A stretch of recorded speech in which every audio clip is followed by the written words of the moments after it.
ಪ್ರೀತಿಯ ವಿದ್ಯಾರ್ಥಿಗಳೇ, ಕಳೆದ ತರಗತಿಯಲ್ಲಿ ನಾವು ಈ ಲಂಡನ್ ನಗರ ಎಂಬ ಪಾಠ ಭಾಗದಲ್ಲಿ ಲಂಡನ್ ನಗರದ ವಿಶೇಷತೆಯನ್ನ ಲೇಖಕರಾಗಿರ್ತಕ್ಕಂಥ ವಿ.ಕೃ. ಗೋಕಾಕರು ತಿಳಿಸಿಕೊಡ್ತಾ ಇದ್ರು. ಆ ವಿಚಾರವನ್ನ ಹಾಗೂ ಆ ಒಂದು ಲೇಖಕರ ಪರಿಚಯನ ನಾವು ಮಾಡ್ಕೊಂಡಿದ್ವಿ ಅಲ್ವಾ ಮಕ್ಕಳೇ. ಈ ಲಂಡನ್ ನಗರ ಅಂತಕ್ಕಂಥದ್ದು ಕನ್ನಡ ಸಾಹಿತ್ಯದ ಯಾವ ಪ್ರಕಾರಕ್ಕೆ ಸೇರಿದೆ? ನಿನ್ನೆ ಹೇಳ್ತಾ ಇದ್ದೆ ನಾನಲ್ವಾ ಕಳೆದ ತರಗತಿನಲ್ಲಿ. ಯಾವ ಸಾಹಿತ್ಯ ಪ್ರಕಾರ? ಪ್ರವಾಸ ಕಥನ ಅಲ್ವಾ. ಪ್ರವಾಸ ಕಥನ, ಕನ್ನಡ ಸಾಹಿತ್ಯ ಪ್ರಕಾರದ ಪ್ರವಾಸ ಕಥನ ಪ್ರಕಾರಕ್ಕೆ ಲಂಡನ್ ನಗರ ಅಂತಕ್ಕಂಥ ಪಾಠ ಸೇರಿದೆ ಅಲ್ವಾ ಮಕ್ಕಳೇ. ಇಲ್ಲಿ ಮಕ್ಕಳೇ, ಈ ಪಾಠ ಭಾಗವನ್ನ ಬರೆದಂತಹ ಲೇಖಕರು ವಿ.ಕೃ. ಗೋಕಾಕ್. ಇವರ ಪೂರ್ಣ ಹೆಸರೇನು ಮಕ್ಕಳೇ? ವಿನಾಯಕ ಕೃಷ್ಣ ಗೋಕಾಕ್ ಅಂತಕ್ಕಂಥದ್ದು ಇವರ ಪೂರ್ಣ ಹೆಸರು. ಇವರು ಎಷ್ಟರಲ್ಲಿ ಜನಿಸಿದ್ರು ಮಕ್ಕಳೇ? 1909ನೇ ಇಸವಿಯಲ್ಲಿ ಜನಿಸಿದ್ರು ಅಲ್ವಾ. ಎಲ್ಲಿ ಜನಿಸಿದ್ರು? ಅವ್ರ ಜನ್ಮಸ್ಥಳ ಯಾವುದು? ಹಾವೇರಿ ಜಿಲ್ಲೆಯ ಸವಣೂರು ಅಂತಕ್ಕಂಥ ಒಂದು ಊರಿನಲ್ಲಿ ಇವರು ಜನಿಸ್ತಾರೆ. ಇವರು ಬರೆದಿರ್ತಕ್ಕಂಥ ಕೃತಿಗಳು ಮಕ್ಕಳೇ ಯಾವುವು? ಉಗಮ, ಪಯಣ, ಇಜ್ಜೋಡು ಅಲ್ವಾ, ಭಾರತ ಸಿಂಧು ರಶ್ಮಿ ಮೊದಲಾಗಿರ್ತಕ್ಕಂಥ ಅನೇಕ ಕೃತಿಗಳನ್ನ ಇವರು ಬರೆದಿದ್ದಾರೆ ಅಲ್ವಾ ಮಕ್ಕಳೇ. ಅದೇ ರೀತಿ ಮಕ್ಕಳೇ, ಈ ಒಂದು ಪ್ರಸ್ತುತ ಪಾಠ ಭಾಗದ ಆಕರ ಗ್ರಂಥ ಯಾವುದು ಆಕರ ಗ್ರಂಥ? ಸಮುದ್ರದಾಚೆಯಿಂದ ಅಲ್ವಾ, ಸಮುದ್ರದಾಚೆಯಿಂದ ಅಂತಕ್ಕಂಥ ಒಂದು ಕೃತಿಯಿಂದ ಅಥವಾ ಪ್ರವಾಸ ಕಥನದಿಂದ ಈ ಒಂದು ಪಾಠ ಭಾಗವನ್ನ ಆಯ್ಕೆ ಮಾಡಿಕೊಂಡಿದ್ದಾರೆ. ಇದನ್ನು ನಾವು ಕಳೆದ ತರಗತಿಯಲ್ಲಿ ತಿಳ್ಕೊಳ್ತಾ ಇದ್ವಿ ಅಲ್ವಾ ಮಕ್ಕಳೇ. ಅದಾದ ನಂತರ ಮಕ್ಕಳೇ, ಈ ಒಂದು ಪಾಠ ಭಾಗದಲ್ಲಿ ನಾವೇನೆಲ್ಲ ತಿಳ್ಕೊಂಡ್ವಿ? ಏನ್ ತಿಳ್ಕೊಂಡ್ವಿ ಇಲ್ಲಿ? ಆ ಒಂದು ಲಂಡನ್ ನಗರ ಯಾವಾಗ್ಲೂ ಸಹ ಜನಸಂದಣಿಯಿಂದ ತುಂಬಿರ್ತಕ್ಕಂಥ ಒಂದು ನಗರ ಅಲ್ವಾ. ಅದರಿಂದಾಗಿ ನಗರದಲ್ಲೇ ಟ್ರಾಮ್ ಬಸ್ಗಳು ಓಡಾಡ್ಲಿಕ್ಕೆ ತುಂಬಾ ತೊಂದರೆ ಆಗ್ತಾ ಇದೆ. ಅಲ್ಲಲ್ಲಿ ನಿಂತು ಹೋಗ್ಬೇಕಾಗ್ತದೆ ಅಲ್ವಾ. ಅದರಿಂದಾಗಿ ಜನದಟ್ಟಣೆಯನ್ನ ಕಡಿಮೆ ಮಾಡ್ಲಿಕ್ಕೆ ಏನ್ ಮಾಡಿದ್ದಾರೆ? ಅಲ್ಲಿ ಸುರಂಗ ಮಾರ್ಗದಲ್ಲಿ ಗಾಡಿಯನ್ನ ಒಯ್ದಿದ್ದಾರೆ. ಅಂದ್ರೆ ಸುಮಾರು 50 ಅಡಿಗಳ ಆಳಕ್ಕೆ ಭೂಮಿಯನ್ನ ಕೊರೆದು ಭೂಗರ್ಭದಲ್ಲಿ ಗಾಡಿಯನ್ನ ಒಯ್ತಕ್ಕಂತ, ಅಂದ್ರೆ ಆ ಮೆಟ್ರೋ ಟ್ರೈನ್ ಅನ್ನ ಓಡಾಡಿಸ್ತಕ್ಕಂತ ಒಂದು ವ್ಯವಸ್ಥೆಯನ್ನ ಮಾಡಿದ್ದಾರೆ. ಹಾಗೆಯೇ ಭೂಗರ್ಭಕ್ಕೆ ಕೆಳಗಡೆ ಇಳಿಯೋದಕ್ಕೆ ಪದೇ ಹತ್ತಿ ಇಳಿಯೋದಕ್ಕೆ ತುಂಬಾ ಕಷ್ಟ ಆಗ್ತದೆ ಅಲ್ವಾ. ಅದರಿಂದ ಏನ್ ಮಾಡಿದ್ದಾರೆ? ಎಸ್ಕಲೇಟರ್ಸ್ ಅಂದ್ರೆ ವಿದ್ಯುತ್ ಚಾಲಿತ ಮೆಟ್ಟಿಲುಗಳ ವ್ಯವಸ್ಥೆಯನ್ನ ಮಾಡಿದ್ದಾರೆ. ಅದನ್ನು ನೋಡ್ತಾರೆ. ಜೊತೆಯಲ್ಲಿ ಆ ಭೂಗರ್ಭದಲ್ಲಿ ಅಂದ್ರೆ ಅಲ್ಲಿ ಸ್ಟೇಷನ್ ಅಲ್ವಾ, ಅಂದ್ರೆ ರೈಲು ನಿಲ್ದಾಣ, ಜೊತೆಯಲ್ಲಿ ಅಲ್ಲಿ ಪ್ರಯಾಣಿಕರ ತಂಗುದಾಣ, ವಿಶ್ರಾಂತಿ ಗೃಹ ಎಲ್ಲವನ್ನೂ ಸಹ ಅಲ್ಲಿ ಅಚ್ಚುಕಟ್ಟಾಗಿ ಮಾಡಿರ್ತಕ್ಕಂಥದನ್ನ, ಜೊತೆಯಲ್ಲಿ ಗಾಳಿ ಬೆಳಕಿನ ವ್ಯವಸ್ಥೆಯೂ ಸಹ ಸರಾಗವಾಗಿ ಬಂದು ಹೋಗಲು ಮಾಡಿದ್ದಾರೆ ಅಲ್ವಾ ಮಕ್ಕಳೇ. ಅದಾದ ನಂತರ ಮಕ್ಕಳ ಏನ್ ಹೇಳ್ತಾರೆ ಇಲ್ಲಿ? ಪೇಟೆಯಲ್ಲಿ ಒಂದು ಸ್ಟೇಷನರಿ ಅಂಗಡಿಯನ್ನು ನೋಡಿದ್ದಾರೆ ಅವರು. ಯಾವುದು ಸ್ಟೇಷನರಿ ಅಂಗಡಿ ಮಕ್ಕಳೇ? ವೂಲ್ವರ್ತ್ ಅಂತಕ್ಕಂಥ ಸ್ಟೇಷನರಿ ಅಂಗಡಿ ನೋಡಿದ್ದಾರೆ. ಆ ಸ್ಟೇಷನರಿ ಅಂಗಡಿಯಲ್ಲಿ ಎಲ್ಲಾ ರೀತಿಯ ವಸ್ತುಗಳು ಸಹ ಸಿಗ್ತವೆ ಅಲ್ವಾ. 1 ಪೆನ್ನಿಯಿಂದ 6 ಪೆನ್ನಿಯವರೆಗೆ ಎಲ್ಲಾ ರೀತಿಯ ವಸ್ತುಗಳು ಸಿಗ್ತಾ ಇದ್ವು ಮಕ್ಕಳೇ. ಯಾವೆಲ್ಲ ವಸ್ತುಗಳು ಸಿಕ್ಕಿದ್ವಲ್ಲಿ? ಅಲ್ಲಿ ಹೇಳ್ತಾರೆ ಲೇಖಕರಲ್ಲಿ, ಅಲ್ಲಿ ಅಡಿಗೆ ಸಾಮಗ್ರಿ, ಔಷಧ, ಬೆಟ್ಟದ ಹೂ ಅಲ್ವಾ, ಬೂಟು, ಕಾಲು ಚೀಲ, ಚಣ್ಣ ಮೊದಲಾದ ಅಡಿಗೆ ಪಾತ್ರೆ ಸಾಮಾನುಗಳು ಎಲ್ಲಾ ರೀತಿಯ ವಸ್ತುಗಳು ಸಹ ಸಿಗ್ತದೆ ಅಂತಕ್ಕಂಥ ವಿಚಾರವನ್ನ ಹೇಳ್ತಾರೆ. ಅದಾದ ನಂತರ ಮುಂದುವರೆದು ಏನ್ ತಿಳ್ಕೊಳ್ತಾರೆ? ಇಲ್ಲಿ ಸ್ಟ್ರಾಂಡ್ ಅಂತಕ್ಕಂಥ ಒಂದು ಸ್ಥಳದಲ್ಲಿ ಇರ್ತಕ್ಕಂಥ ಸ್ಯಾವಿಯೋಯ್ ಸಿಂಪಿಗಳ ಬಗ್ಗೆ ಹೇಳ್ತಾರೆ. ಯಾಕೆ? ಅಲ್ಲಿ ಸಾಧಾರಣವಾದಂತಹ ಒಂದು ಸೂಟನ್ನ ಹೊಲಿಯಬೇಕಾದರೂ ಸಹ ಸುಮಾರು 100 ರೂಪಾಯಿ ಖರ್ಚಾಗ್ತಾ ಇತ್ತು ಅಲ್ವಾ? ಆದರೆ ಜನಸಾಮಾನ್ಯರಿಗೆ ಅನುಕೂಲವಾಗಿಸಲೆಂದು 50 ಶಿಲ್ಲಿಂಗ್ ಟೈಲರ್ಸ್ ಅಂತಕ್ಕಂಥ ಒಂದು ಸಂಸ್ಥೆ ಕೇವಲ 50 ರೂಪಾಯಿಗಳಲ್ಲಿ ಒಂದು ಸೂಟ್ ಅನ್ನ, ಒಂದು ಕೋಟ್ ಅನ್ನ ಹೊಲ್ಕೊಳ್ತಕ್ಕಂಥ ಒಂದು ಶಾಖೆಯನ್ನ ನೋಡ್ತಾರೆ. ಅದರ ವಿವಿಧ ಶಾಖೆಗಳು ಅಲ್ಲಲ್ಲಿ ನಗರದಲ್ಲಿ ಇರ್ತಕ್ಕಂಥದ್ದನ್ನ ಇವರು ಕಾಣ್ತಾರೆ ಮಕ್ಕಳೇ.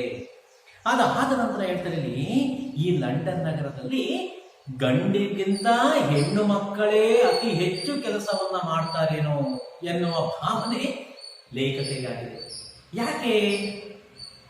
ಅಲ್ಲಿ ಪ್ರತಿಯೊಂದು ಸ್ಥಳದಲ್ಲಿಯೂ ಸಹ ಕೆಲಸ ಮಾಡ್ತಕ್ಕಂಥವರು ಹೆಣ್ಣು ಮಕ್ಕಳೇ ಜಾಸ್ತಿ ಅಂತಕ್ಕಂಥ ವಿಚಾರವನ್ನಲ್ಲಿ ತಿಳಿಸ್ತಾರೆ. ಎಲ್ಲೆಲ್ಲಿ? ಹೋಟೆಲ್ಗಳಲ್ಲಿ ಅಲ್ವಾ, ಕಾಲೇಜುಗಳಲ್ಲಿ, ಸಿನಿಮಾ ಗೃಹಗಳಲ್ಲಿ ಸೀಟನ್ನು ತೋರಿಸ್ತಕ್ಕಂಥವ್ರು ಸಹ ಹೆಣ್ಣು ಮಕ್ಕಳೇ. ಈ ರೀತಿ ಅಲ್ಲಿ ನೋಡ್ತಾರೆ. ಅದಾದ ನಂತರ ಏನ್ ನೋಡ್ತಾರೆ? ಇಂಡಿಯಾ ಆಫೀಸ್ ಅನ್ನ ನೋಡ್ತಾರೆ ಅವರು ಅಲ್ವಾ. ಆ ಇಂಡಿಯಾ ಆಫೀಸ್ ಅನ್ನ ನೋಡ್ತಾರೆ. ಆ ಇಂಡಿಯಾ ಆಫೀಸ್ ಅನ್ನ ನೋಡಿದ ಬಳಿಕ ಅವರು ಏನನ್ನು ನೋಡ್ತಾರೆ? ಆ ಒಂದು ಪ್ರತಿಯೊಂದು ನಗರದಲ್ಲಿರ್ತಕ್ಕಂಥ ಪ್ರತಿಯೊಂದು ಕೂಟ, ಟ್ರಫಾಲ್ಗಾರ್ ಸ್ಕ್ವೇರ್ ಅಲ್ವಾ, ಆ ಇಂಡಿಯಾ ಆಫೀಸ್ ಇರ್ತಕ್ಕಂಥ ಒಂದು ಟ್ರಫಾಲ್ಗಾರ್ ಸ್ಕ್ವೇರ್ ಅನ್ನ ನೋಡ್ತಾರೆ ಇಲ್ಲಿ. ಅದಾದ ನಂತರ ಇಲ್ಲಿ ಚೇರಿಂಗ್ ಕ್ರಾಸ್ ನೋಡ್ತಾರೆ ಇಲ್ಲಿ ಅಲ್ವಾ. ಜೊತೆಯಲ್ಲಿ ಹೇಳ್ತಾರೆ, ಇಲ್ಲಿ ಲಂಡನ್ ನಗರದಲ್ಲಿ ಜನಗಳಿಗೆ ಒತ್ತೇ ಹಣ, ಟೈಮ್, ಸಮಯವೇ ಅವರಿಗೆ ಹಣ. ಅಷ್ಟು ಬ್ಯುಸಿ ಆಗಿರ್ತಾರೆ, ಅಷ್ಟು ಒಂದು ಕೆಲಸದಲ್ಲಿ ಮಗ್ನರಾಗಿರ್ತಾರೆ ಮಕ್ಕಳೇ. ಆ ವಿಚಾರವನ್ನ ತಿಳಿಸ್ತಾರೆ. ಅದಾದ ನಂತರ ಇವರು ವೆಸ್ಟ್ ಮಿನಿಸ್ಟರ್ ಅಬೇ ಅಂತಕ್ಕಂಥ ಒಂದು ಪ್ರಾರ್ಥನಾ ಮಂದಿರವನ್ನು ನೋಡ್ತಾರೆ. ಯಾವುದೋ ವೆಸ್ಟ್ ಮಿನಿಸ್ಟರ್ ಅಬೇ, ವೆಸ್ಟ್ ಮಿನಿಸ್ಟರ್ ಅಬೇ ಅಂತಕ್ಕಂಥ ಒಂದು ಪ್ರಾರ್ಥನಾ ಮಂದಿರ ಅಲ್ವಾ. ಇದು ಏನಪ್ಪ? ಇದು ಪ್ರಾರ್ಥನಾ ಮಂದಿರ ಅಂದ್ರೆ ಕವಿಗಳ, ರಾಜಕಾರಣಿಗಳ, ರಾಜರುಗಳ, ವಿಜ್ಞಾನಿಗಳ, ಮಹಾನ್ ವ್ಯಕ್ತಿಗಳ ಸತ್ತವರ ಸಮಾಧಿ. ಯಾವುದೋ ವೆಸ್ಟ್ ಮಿನಿಸ್ಟರ್ ಅಬೇ ಅಂತಕ್ಕಂಥ ವಿಚಾರವನ್ನ ತಿಳಿಸ್ತಾರೆ. ಅಲ್ಲಿ ಆ ವೆಸ್ಟ್ ಮಿನಿಸ್ಟರ್ ಅಬೇ ಅಂತಕ್ಕಂಥ ಒಂದು ಪ್ರಾರ್ಥನಾ ಮಂದಿರದಲ್ಲಿ ಅವರು ಏನೆಲ್ಲ ನೋಡ್ತಾರೆ ಅಂತಕ್ಕಂಥ ವಿಚಾರವನ್ನ ಮಕ್ಕಳೇ ಇವತ್ತಿನ ತರಗತಿಯಲ್ಲಿ ನಾವು ಅಭ್ಯಾಸ ಮಾಡೋಣ. ಬನ್ನಿ ಮಕ್ಕಳೇ, ಪಾಠವನ್ನ ನೋಡ್ಕೊಳ್ಳಿ. ನೋಡಿ, ಇಲ್ಲಿ ವೆಸ್ಟ್ ಮಿನಿಸ್ಟರ್ ಅಬೇ ವಿಚಾರವನ್ನ ಹೇಳ್ತಾರೆ. ಇಲ್ಲಿ ವೆಸ್ಟ್ ಮಿನಿಸ್ಟರ್ ಅಬೇ ಎಂಬ ಪ್ರಾರ್ಥನಾ ಮಂದಿರ ಕನಿಷ್ಠ 1000 ವರ್ಷದಷ್ಟು ಪುರಾತನವಾದ ಮಂದಿರ. ಅಂದ್ರೆ ಮಕ್ಕಳೇ, ವೆಸ್ಟ್ ಮಿನಿಸ್ಟರ್ ಅಬೇ ಅಂತಕ್ಕಂಥದ್ದು ಒಂದು ಪ್ರಾರ್ಥನಾ ಮಂದಿರ ಅಲ್ವೇ. ಆ ಪ್ರಾರ್ಥನಾ ಮಂದಿರ ಎಷ್ಟು ವರ್ಷಗಳಷ್ಟು ಪುರಾತನವಾದಂತಹ ಮಂದಿರ? ಸುಮಾರು 1000 ವರ್ಷಗಳಷ್ಟು ಪುರಾತನವಾದಂತಹ ಒಂದು ಮಂದಿರವಾಗಿದೆ. ಅಲ್ಲಿ ಸಂತ ಸಾರ್ವಭೌಮರು ಮಲಗಿರುವರು. ಅಂದ್ರೆ ಸಂತರು, ಸಾರ್ವಭೌಮರುಗಳು ಮಲಗಿದ್ದಾರೆ. ಕವಿಪುಂಗವರು ಹೊರಗಿರುವರು. ಕವಿಗಳು, ಶ್ರೇಷ್ಠ ಕವಿಗಳು ಹೊರಗಿಕೊಂಡಿದ್ದಾರೆ. ಸತ್ತವರ ಸ್ಮಾರಕವೆಂದು ಇದಕ್ಕಿಂತ ಘನತರವಾದ ಮಂದಿರವು ಜಗತ್ತಿನಲ್ಲಿ ಅಂದ್ರೆ ಸತ್ತವರ ಸ್ಮಾರಕ. ಅಂದ್ರೆ ಮಲಗಿದ್ದಾರೆ, ಹೊರಕೊಂಡಿದ್ದಾರೆ. ಏನ್ ಮಲಗಿದ್ದಾರೆ, ಹೊರಕೊಂಡಿದ್ದಾರೆ ಅಂದ್ರೆ ಏನ್ ಅರ್ಥ ಮಕ್ಕಳೇ? ಏನಿರ್ಬೋದು ಹೇಳಿ? ಅವ್ರು ಬದುಕಿದಾರ? ಅವರು ಹಿಂದೆ ಇರ್ತಕ್ಕಂಥ ಕವಿಗಳು, ರಾಜಕಾರಣಿಗಳು, ರಾಜರುಗಳು ಬದುಕಿರೋದಲ್ಲ ಮಕ್ಕಳೇ. ಅವರ ನೆನಪಿಗೋಸ್ಕರ ಅವರ ಶಿಲಾಮೂರ್ತಿಗಳನ್ನ ಮಾಡಿ ಅಲ್ಲಿ ಇಟ್ಟಿದ್ದಾರೆ. ಅದನ್ನ ಇಲ್ಲಿ ಹೇಳ್ತಾರೆ. ಅಲ್ಲಿ ಸಂತರು, ಸಾರ್ವಭೌಮರು ಅಂದ್ರೆ ರಾಜರುಗಳು, ಸಂತರುಗಳು ಅವರೆಲ್ಲ ಮಲಗಿದ್ದಾರೆ. ಅಂದ್ರೆ ಅವರ ಶಿಲಾಮೂರ್ತಿಗಳನ್ನ ಮಲಗಿಸಿದ್ದಾರೆ. ಕವಿಗಳು ಹೊರಗಿರುವರು ಅಂದ್ರೆ ಸಾಹಿತಿಗಳು, ಕವಿಗಳು ಹೊರಗಿದ ರೀತಿಯಲ್ಲಿ, ಹೊರಗೆ ಕುಳಿತಿರುವ ರೀತಿಯಲ್ಲಿ ಅವರು ಶಿಲೆಗಳನ್ನ, ಶಿಲ್ಪಕಲೆಗಳನ್ನ, ಒಂದು ಶಿಲಾಮೂರ್ತಿಗಳನ್ನ ರಚನೆ ಮಾಡಿದ್ದಾರೆ ಮಕ್ಕಳೇ. ಇಲ್ಲಿ ಹೇಳ್ತಾರೆ ನೋಡಿ, mortality behold and fear what a litter of tombs is here. ಮರ್ತ್ಯತ್ವವೇ ಎಷ್ಟು ಗೋರಿ ಗುಂಪುಗಳು ಇಲ್ಲಿವೆ ನೋಡಿ ಅಂಜು. ಅಂದ್ರೆ ಮರ್ತ್ಯತ್ವ ಅಂದ್ರೆ ಮನುಷ್ಯ ಸ್ವಭಾವ. ಮಕ್ಕಳೇ, ಮರ್ತ್ಯತ್ವ ಅಂದ್ರೆ ಮನುಷ್ಯ ಸ್ವಭಾವ. ಅಂದ್ರೆ ಮರ್ತ್ಯತ್ವ, ಮನುಷ್ಯ ಸ್ವಭಾವವೇ, ಮನುಷ್ಯನೇ. ಇಲ್ಲಿ ಎಷ್ಟು ಗೋರಿ ಗುಂಪುಗಳಿವೆ ನೋಡಿ ಅಂಜು. ಅಂದ್ರೆ ಮಕ್ಕಳೇ, ನಮಗಿಂತ ಹಿಂದೆ ಅನೇಕ ಜನ ಬಾಳಿ ಬದುಕು ಹೋಗಿದ್ದಾರೆ ಮಕ್ಕಳೇ. ತಮ್ಮದೇ ಆಗಿರ್ತಕ್ಕಂಥ ಸಾಧನೆಗಳನ್ನ ಮಾಡಿ ಹೋಗಿದ್ದಾರೆ. ಆದರೆ ಮನುಷ್ಯ ನಾನೇ ಮೇಲು ಅಂತಕ್ಕಂಥ ಒಂದು ಅಹಂಕಾರವನ್ನ, ಅಹಂಭಾವನೆಯನ್ನ ಇಟ್ಕೊಂಡಿರ್ತಾನೆ ಮಕ್ಕಳೇ. ಆದರೆ ಅಂತ ಸ್ಥಳವನ್ನ ನೋಡಿ, ಅಂತ ಸ್ಥಳದಲ್ಲಿ ನೋಡಿದಾಗ ನನಗಿಂತ ಹಿಂದೆ ಇಷ್ಟೆಲ್ಲಾ ರಾಜ ಮಹಾರಾಜರುಗಳು ಸಾಧನೆಯನ್ನ ಮಾಡಿ ಹೋಗಿದ್ದಾರೆ ಅಂತ ನೋಡಿದಾಗ ಆಗ ಅವನಿಗೆ ಗೊತ್ತಾಗುತ್ತೆ, ನನಗಿಂತಲೂ ಸಹ ಎಷ್ಟೋ ಜನ ಮೇಧಾವಿಗಳು ಈ ಜಗತ್ತಿನಲ್ಲಿ ಬಂದು ಹೋಗಿದ್ದಾರೆ ಅಲ್ವಾ ಮಕ್ಕಳೇ. ಅದು ಗೊತ್ತಾಗುತ್ತೆ ಮಕ್ಕಳೇ ಅಲ್ವಾ. ಭರತ ಚಕ್ರವರ್ತಿ ಮಕ್ಕಳೇ ತಾನು ಯುದ್ಧವನ್ನ ಮಾಡಿ ಸಾಧನೆ ಮಾಡಿದಂತಹ ವಿಚಾರವನ್ನ ಬೆಟ್ಟದಲ್ಲಿ ಕೆತ್ತಿಸಲು ಹೇಳ್ತಾನೆ ಸೈನಿಕರಿಗೆ. ಅವರು ಹೋಗ್ತಾರೆ ಬೆಟ್ಟದಲ್ಲಿ. ಆ ಬೆಟ್ಟದ ಮೇಲೆ ನೋಡಿದಾಗ ಅವ್ರು ಕೆತ್ತೋದಿಲ್ಲ. ಭರತ ಮಹಾಚಕ್ರವರ್ತಿಯ ಒಂದು ಸಾಧನೆಯನ್ನ, ಇತಿಹಾಸ, ಒಂದು ಆವತನ, ಒಂದು ವೀರಾವೇಶದ ಸಾಧನೆಯನ್ನ ವಾಪಸ್ ಹಾಗೆ ಬರ್ತಾರೆ. ಯಾಕೆ ಹಾಗೆ ಬಂದ್ರಿ ಅಂತ ಕೇಳ್ತಾರಂತೆ ಮಕ್ಕಳು. ಅವ್ರು ಹೇಳ್ತಾರಂತೆ ಸೈನಿಕರು, ಸ್ವಾಮಿ ನಿಮ್ಮ ಸಾಧನೆಗಳಿಗಿಂತ ಪೂರ್ವದಲ್ಲಿಯೇ ಎಷ್ಟೋ ಜನ ಸಾಧನೆಯನ್ನ ಮಾಡಿ ಕೆತ್ತಿ ಹೋಗಿದ್ದಾರೆ ಅಲ್ಲಿ ಅಂತ ಹೇಳಿದಾಗ ಭರತ ಹೋಗಿ ನೋಡ್ತಾನಂತೆ. ಆಗ ಅವನಿಗೆ ಅನಿಸುತ್ತಂತೆ ತನ್ನ ಮೇಲೆ ತನ್ನಲ್ಲಿದ್ದಂತಹ ಅಹಂಕಾರ, ಅಹಂಭಾವನೆ ಅವನಿಗೆ ಕಡಿಮೆ ಆಗುತ್ತಂತೆ ಮಕ್ಕಳು. ನನಗಿಂತಲೂ ಹಿಂದೆ ಎಷ್ಟೋ ಜನ ಮಹಾಶೂರರು, ಮಹಾವೀರರು, ಮಹಾಜ್ಞಾನಿಗಳು, ಮಹಾನ್ ಮೇಧಾವಿಗಳು ಎಷ್ಟೋ ಸಾಧನೆಗಳನ್ನು ನಮಗೆ ಕೊಟ್ಟೋಗಿದ್ದಾರೆ. ಹಾಗೆಯೇ ಇಲ್ಲಿ ಮನುಷ್ಯ ಸ್ವಭಾವವೇ ಇಲ್ಲಿ ಎಷ್ಟು ಗೋರಿ ಗುಂಪುಗಳಿವೆ, ಎಷ್ಟೊಂದು ಜನ ಸಾಧನೆ ಮಾಡಿರ್ತಕ್ಕಂಥ ಸಾಧಕರ ಗೋರಿ ಗುಂಪುಗಳಿವೆ ನೋಡುವಲ್ಲಿ ಅಂತೇಳಿ ಹೇಳಿದಂತೆ ಭಾಸವಾಗ್ತಾ ಇದೆ. ಇಲ್ಲಿ ಹೇಳ್ತಾರೆ ಮಕ್ಕಳ, ಇಲ್ಲಿ ಎಂದು 300 ವರ್ಷಗಳ ಹಿಂದೆ ಬ್ಲೂಮ್ಯಾನ್ ಎಂಬ ಕವಿ ಹಾಡಿದನು. ಅಂದ್ರೆ ಈ ರೀತಿಯಾಗಿ, ಅಂದ್ರೆ ಮರ್ತ್ಯತ್ವವೇ ಎಷ್ಟು ಗೋರಿ ಗುಂಪುಗಳು ಇಲ್ಲಿವೆ ನೋಡಿ. ಅಂದ್ರೆ mortality behold and fear, what a letter of tombs is here ಅಂತಕ್ಕಂಥ ಒಂದು ಮಾತುಗಳನ್ನ ಬ್ಲೂಮ್ಯಾನ್ ಅಂತಕ್ಕಂಥ ಒಬ್ಬ ಕವಿ ಈ ಹಿಂದೆ ಸುಮಾರು 300 ವರ್ಷಗಳ ಹಿಂದೆ ಹೇಳಿದ್ದಾನೆ. ಗೋಲ್ಡ್ ಸ್ಮಿತ್ ಹಾಗೂ ಎಡಿಸನ್ ಎಂಬ ಪ್ರಖ್ಯಾತ ಸಾಹಿತಿಗಳು ವಿಸಿಟ್ ಟು ವೆಸ್ಟ್ ಮಿನಿಸ್ಟರ್ ಅಬೆಯ ಸಂದರ್ಶನ ಎಂಬ ವಿಷಯದ ಮೇಲೆ ಉತ್ತಮವಾದ ನಿಬಂಧನೆಗಳನ್ನು ಬರೆದಿದ್ದಾರೆ. ಅಂದ್ರೆ ಗೋಲ್ಡ್ ಸ್ಮಿತ್ ಅಂತಕ್ಕಂಥ ಒಬ್ಬ ಕವಿ. ಯಾರಪ್ಪ ಇವನು ಗೋಲ್ಡ್ ಸ್ಮಿತ್ ಅಂತಕ್ಕಂಥ ಕವಿ? ನೋಡಿ ಮಕ್ಕಳೇ, ಕ್ರಿಸ್ತಶಕ 1728ರಲ್ಲಿ ಇಂಗ್ಲೆಂಡ್ನಲ್ಲಿ ಜನಿಸಿದ್ದ ಪ್ರಸಿದ್ಧ ಇಂಗ್ಲಿಷ್ ಲೇಖಕ. 1728ರಲ್ಲಿ ಜನಿಸಿದಂತಹ ಪ್ರಖ್ಯಾತ ಇಂಗ್ಲಿಷ್ ಲೇಖಕ. ಯಾರವನು? ಗೋಲ್ಡ್ ಸ್ಮಿತ್ ಅಂತಕ್ಕಂಥವನು. ಯಾರು? ಗೋಲ್ಡ್ ಸ್ಮಿತ್ ಅಂತಕ್ಕಂಥವನು ಇಂಗ್ಲಿಷ್ ಲೇಖಕ. ಈತ ಎಷ್ಟರ ಜನಿಸಿದ್ದ? 1728ನೇ ಇಸ್ವಿಯಲ್ಲಿ ಜನಿಸಿದಂತಹ ಲೇಖಕ. ಅದು ಎಡಿಸನ್ ಅಂತಕ್ಕಂಥ ಮತ್ತೊಬ್ಬ ಲೇಖಕ ಅಥವಾ ಸಾಹಿತಿ visit to Westminster Abbey ಎಂತಕ್ಕಂಥ ಒಂದು ವಿಷಯದ ಮೇಲೆ ಒಂದು ಪ್ರಬಂಧಗಳನ್ನೇ ಅವರು ರಚನೆ ಮಾಡಿದ್ದಾರೆ, ಬರೆದು ಹೋಗಿದ್ದಾರೆ ಅಂತ ಹೇಳ್ತಾರೆ. ಹೊರಗಿನಿಂದ ಉತ್ತಮವಾಗಿ ಶೃಂಗರಿಸಿದ ಸಣ್ಣ ಬಾಗಿಲೊಂದು ಕಾಣುತ್ತಿದೆ. ಅಂದ್ರೆ ಹೊರಗಿನಿಂದ ನೋಡಿದಾಗ ಮಕ್ಕಳೇ ಒಂದು ಚಿಕ್ಕದಾಗಿರ್ತಕ್ಕಂಥ ಒಂದು ಬಾಗಿಲು. ಯಾವುದು? ವೆಸ್ಟ್ ಮಿನಿಸ್ಟರ್ ಅಬೆ ಅಂತಕ್ಕಂಥ ಒಂದು ಪ್ರಾರ್ಥನಾ ಮಂದಿರದ ಒಂದು ಆ ಸ್ಥಳ, ಆ ಒಂದು ಕಟ್ಟಡ ಆ ರೀತಿ ಇದೆ ಅಂತಕ್ಕಂಥ ವಿಚಾರವನ್ನ ಇಲ್ಲಿ ಹೇಳ್ತಾರೆ. ಇಲ್ಲಿ ನೋಡಿ ಮಕ್ಕಳಲ್ಲಿ ಆ ಒಂದು ವೆಸ್ಟ್ ಮಿನಿಸ್ಟರ್ ಅಬೆಯ ಒಂದು ಚಿತ್ರ ಬರ್ತಾ ಇದೆ. ಆ ಚಿತ್ರ ನೋಡಿದ್ರೆ ನಿಮಗೆ ಗೊತ್ತಾಗುತ್ತೆ.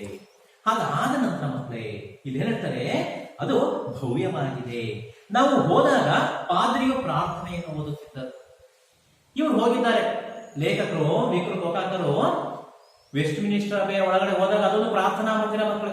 ಅಲ್ಲಿ ಪಾದ್ರಿ ಪ್ರಾರ್ಥನೆಯನ್ನ ಓದ್ತಾ ಇದ್ದಾರೆ. ಪಾದ್ರಿ ಅಂದ್ರೆ ಯಾರು?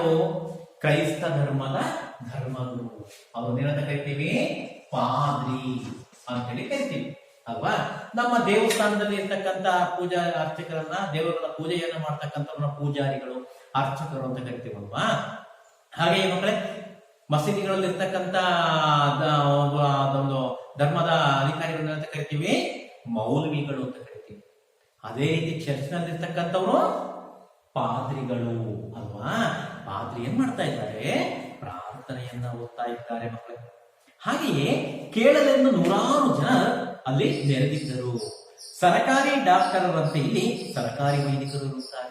ಅಂದ್ರೆ ಸರ್ಕಾರಿ ಡಾಕ್ಟರ್, ಗೌರ್ಮೆಂಟ್ ಹಾಸ್ಪಿಟಲ್ ಅಲ್ಲಿ ಹೇಗೆ ಗೌರ್ನಮೆಂಟ್ ಡಾಕ್ಟರ್ಸ್ ಇರ್ತಾರೋ ಹಾಗೆಯೇ ಅಲ್ಲಿ ಇಂಗ್ಲೆಂಡಿನ ಆಡಳಿತದಲ್ಲಿ ಸರಕಾರಿ ವೈದಿಕರು ಅಂದ್ರೆ ಸರಕಾರಿ ಪಾದ್ರಿಗಳು, ಸರಕಾರದಿಂದ ನೇಮಕವಾದಂತಹ ಪಾದ್ರಿಗಳು ಇದ್ದಾರೆ ಅಂತ ಹೇಳ್ತಾರೆ. ಇವರು ಜನರ ಆತ್ಮಗಳ ಆರೋಗ್ಯವನ್ನು ಕಾಯುವುದೇ ಅವರ ಕೆಲಸ. ಅಂದ್ರೆ ಜನಗಳ ಆತ್ಮಗಳ ಆರೋಗ್ಯವನ್ನು ಕಾಪಾಡಿಕೊಳ್ತಾರೆ, ಕಾಯ್ತಾರೆ, ಅದು ಅವರ ಕೆಲಸ. ಅಂದ್ರೆ ಮಕ್ಕಳಿಗೆ ಒಂದೊಂದು ಧರ್ಮದಲ್ಲಿ ಒಂದೊಂದು ರೀತಿಯ ನಂಬಿಕೆಗಳು ಇದೆ ಅಲ್ವಾ. ನಮಗೇನಾರ ಮನಸ್ಸಿಗೆ ನೋವಾದಾಗ, ಮನಸ್ಸಿನಲ್ಲಿ ಜಿಗುಪ್ಸೆ ಆದಾಗ, ಮನಸ್ಸಿಗೆ ಶಾಂತಿ ಬೇಕು ಅನ್ಸಿದಾಗ ನಾವು ದೇವಸ್ಥಾನಕ್ಕೆ ಹೋಗ್ತೀವಿ ಅಲ್ವಾ. ದೇವಸ್ಥಾನಕ್ಕೆ ಹೋಗಿ ನಾವೇನ್ ಮಾಡ್ತೀವಿ, ಕುತ್ಕೊಂಡ್ಬಿಟ್ಟು ದೇವರನ್ನ ಪ್ರಾರ್ಥನೆ ಮಾಡ್ಕೊಳ್ತೀವಿ. ಒಂದ್ ಸ್ವಲ್ಪ ಹೊತ್ತು ದೇವಸ್ಥಾನದಲ್ಲಿ ನಾವು ಧ್ಯಾನ ಮಾಡ್ತೀವಿ.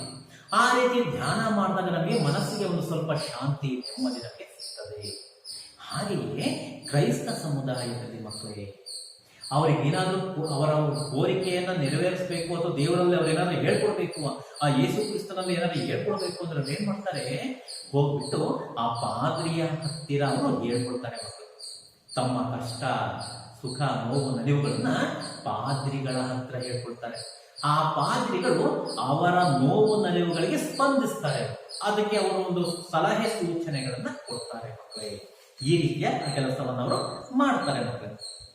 ಹಾಗೆಯೇ ಅದು ಎಷ್ಟರ ಮಟ್ಟಿಗೆ ಸಾಧಿಸುವುದೋ ದೇವರೇ ಬಲ್ಲ. ಬಹು ಜನರು ಪ್ರಾರ್ಥನೆಗಿಂತ ಪ್ರಾರ್ಥನಾ ಮಂದಿರವನ್ನು ನಮ್ಮಂತೆ ನೋಡಲು ಬಂದಿದ್ದರೆಂದು ತೋರಿತು. ಅಂದ್ರೆ ಬಹಳ ಜನ ಅಲ್ಲಿ ಪ್ರಾರ್ಥನೆ ಮಾಡ್ಲಿಕ್ಕೆ ಬಂದಿರಲಿಲ್ಲ, ಆ ಪ್ರಾರ್ಥನಾ ಮಂದಿರವನ್ನು ನೋಡೋದಕ್ಕೆ ಬಂದಂತಹ ಪ್ರವಾಸಿಗರೇ ಜಾಸ್ತಿ ಅಂತೇಳಿ ಲೇಖಕರಿಗೆ ಅನಿಸಿದೆ. ಅಂದ್ರೆ ಪ್ರವಾಸಿಗರು ಆ ಪ್ರವಾಸಿ ಸ್ಥಳ ಪ್ರಾರ್ಥನಾ ಮಂದಿರ. ಉದಾಹರಣೆ ಮಕ್ಕಳೇ, ನಾವು ಮೈಸೂರಿಗೆ ಹೋಗ್ತೀವಿ, ಮೈಸೂರಲ್ಲಿ ಅರಮನೆ ನೋಡ್ತೀವಿ, ಚಾಮುಂಡಿ ಬೆಟ್ಟ ನೋಡ್ತೀವಿ, ನಂಜನಗೂಡು ನೋಡ್ತೀವಿ ಅಲ್ವಾ, ಇನ್ನಿತರ ಪ್ರದೇಶಗಳನ್ನು ನೋಡ್ತೀವಿ, ಸ್ಥಳಗಳನ್ನು ನೋಡ್ತೀವಿ. ಆದ್ರೆ ಜೊತೆಯಲ್ಲಿ ಸುಪ್ರಸಿದ್ಧವಾಗಿರ್ತಕ್ಕಂಥ, ಐತಿಹಾಸಿಕವಾಗಿರ್ತಕ್ಕಂಥ, ಪುರಾತನವಾಗಿರ್ತಕ್ಕಂಥ ಒಂದು ಚರ್ಚ್ ಇದೆ ಅಲ್ಲಿ ಮೈಸೂರಿನಲ್ಲಿ. ಯಾವುದು ಚರ್ಚ್ ಹೇಳಿ ನೋಡೋಣ? ಸೈಂಟ್ ಫಿಲೋಮಿನಾ ಚರ್ಚ್ ಅಲ್ವಾ. ಆ ಸೈಂಟ್ ಫಿಲೋಮಿನಾ ಚರ್ಚ್ಗೆ ಹೋಗ್ತೀವಿ. ವಿಶಾಲವಾಗಿರ್ತಕ್ಕಂಥ, ಬೃಹದಾಕಾರವಾಗಿರ್ತಕ್ಕಂಥ ಒಂದು ಚರ್ಚ್ ಮಕ್ಕಳಿಗೆ. ಅಲ್ಲಿ ಹೋದಾಗ ಪ್ರಾರ್ಥನೆ ಮಾಡೋದಕ್ಕೆ ಹೋಗುವಂತಹ ಕ್ರೈಸ್ತರಿಗಿಂತ ಆ ಚರ್ಚನ್ನ, ಅದರ ಸೊಬಗನ್ನ ನೋಡಲು ಹೋದಂತಹ ಪ್ರವಾಸಿಗರೇ ಜಾಸ್ತಿ ಇರ್ತಾರೆ ಅಲ್ವೇ. ಹಾಗೆಯೇ ಇಲ್ಲಿ ಆ ವೆಸ್ಟ್ ಮಿನಿಸ್ಟರ್ ಅಬೆ ಅಂತಕ್ಕಂಥ ಪ್ರಾರ್ಥನಾ ಮಂದಿರದಲ್ಲಿ ಪ್ರಾರ್ಥನೆ ಮಾಡಲು ಹೋಗುವ ಜನರಿಗಿಂತಲೂ ಸಹ ಚರ್ಚನ್ನ ನೋಡಲು ಬಂದಿರ್ತಕ್ಕಂಥವರೇ ಬಹಳ ಜಾಸ್ತಿ ಅಂತ ಅನಿಸಿದೆ ಲೇಖಕರಿಗೆ. ಪಾದ್ರಿಯ ಪ್ರಾರ್ಥನೆಯು ಮುಗಿದೊಡನೆ ದುಡುದುಡು ತಮ್ಮ ಮನಸ್ಸೆಳೆದು ಮೂಲೆಗೆ ಅವರು ಸಾಗಿದರು. ಸಾಗುವ ಹಾದಿಯ ಎಡವಲಕ್ಕೆ ರಾಜಕಾರಣ ಚತುರ ಶಿಲಾಮೂರ್ತಿಗಳಿವೆ. ಅಂದ್ರೆ ಪಾದ್ರಿಗಳು ಪ್ರಾರ್ಥನೆ ಮುಗಿಸ್ಕೊಂಡು ಹೊರಡ್ತಾರೆ. ಅದಾದ ನಂತರ ಅಲ್ಲಿ ರಾಜಕಾರಣಿಗಳ ಶಿಲಾಮೂರ್ತಿಗಳನ್ನ ಇಟ್ಟಿದ್ದಾರೆ. ಮೊದಲು ಕಣ್ಣಿಗೆ ಬೀಳುವ ದೃಶ್ಯವೇ ಇದು. ಮೊದಲು ಕಣ್ಣಿಗೆ ಬೀಳ್ತಕ್ಕಂಥ ದೃಶ್ಯ ಯಾವ್ದಪ್ಪ ಅಲ್ಲಿ ಅಂತ ಹೇಳಿದ್ರೆ ರಾಜಕಾರಣಿಗಳ ಶಿಲಾಮೂರ್ತಿಗಳು ಮಕ್ಕಳಿಗೆ. ಹಾಗೆಯೇ ರಾಜರಿಗಿಂತ ಕವಿಗಳಿಗಿಂತ ಇವರೇ ಆಂಗ್ಲರ ಕೀರ್ತಿ ಧ್ವಜವನ್ನು ನಿಲ್ಲಿಸಿದರೆಂದು ಇಲ್ಲಿ ಅವರ ಅಭಿಪ್ರಾಯವೆಂದು ಕಾಣುತ್ತದೆ. ಪ್ರಾರ್ಥನೆಯು ನಡೆದಾಗ ನಾನು ಮೆಲ್ಲನೆ ಒಳಗೆ ನುಸುಳಿ ಬಾಗಿಲ ಹತ್ತಿರದಲ್ಲಿಯೇ ನಿಂತಿದ್ದೆ. ನನ್ನ ಕಡೆ ನೋಡುತ್ತಾ ನಿಂತಿದ್ದೆ. ನನ್ನ ಕಡೆ ನೋಡುತ್ತಾ ಸಹಜವಾಗಿ ಮೇಲಕ್ಕೆ ಮೋರೆ ಎತ್ತಿ ನೋಡಲು ಅಲ್ಲಿ ಎರ್ಲಾಸ್ ಚಾಟ್ಹಾಮ್ನ ನನ್ನ ಕಡೆ ನೋಡುತ್ತಾ ನಿಂತಿದ್ದನು. ಹಾಗೆ ಇವರಿಗೆ ನಿಟ್ಟಿಸಿ ನೋಡಿದೆ. ಗ್ಲಾಡ್ಸ್ಟನ್, ಮಾರ್ಕ್ ಡಿಸ್ಲೇರಿ ಮೊದಲಾದವರು ಕಣ್ಣಿಗೆ ಬಿದ್ದರು. ಲೇಖಕರು ಏನ್ ಮಾಡಿದ್ದಾರೆ, ಪ್ರಾರ್ಥನೆ ಮಾಡ್ತಕ್ಕಂಥ ಸಂದರ್ಭದಲ್ಲಿ ನುಸುಳ್ಕೊಂಡು ಬಾಗಿಲ ಹತ್ರ ನಿಂತ್ಕೊಂಡಿದ್ದಾನೆ. ಹಾಗೆ ಬಾಗಿಲ ಹತ್ರ ನಿಂತ್ಕೊಂಡು ಚರ್ಚ್ ಒಳಗಡೆ ಮೇಲೆ ನೋಡಿದಾಗ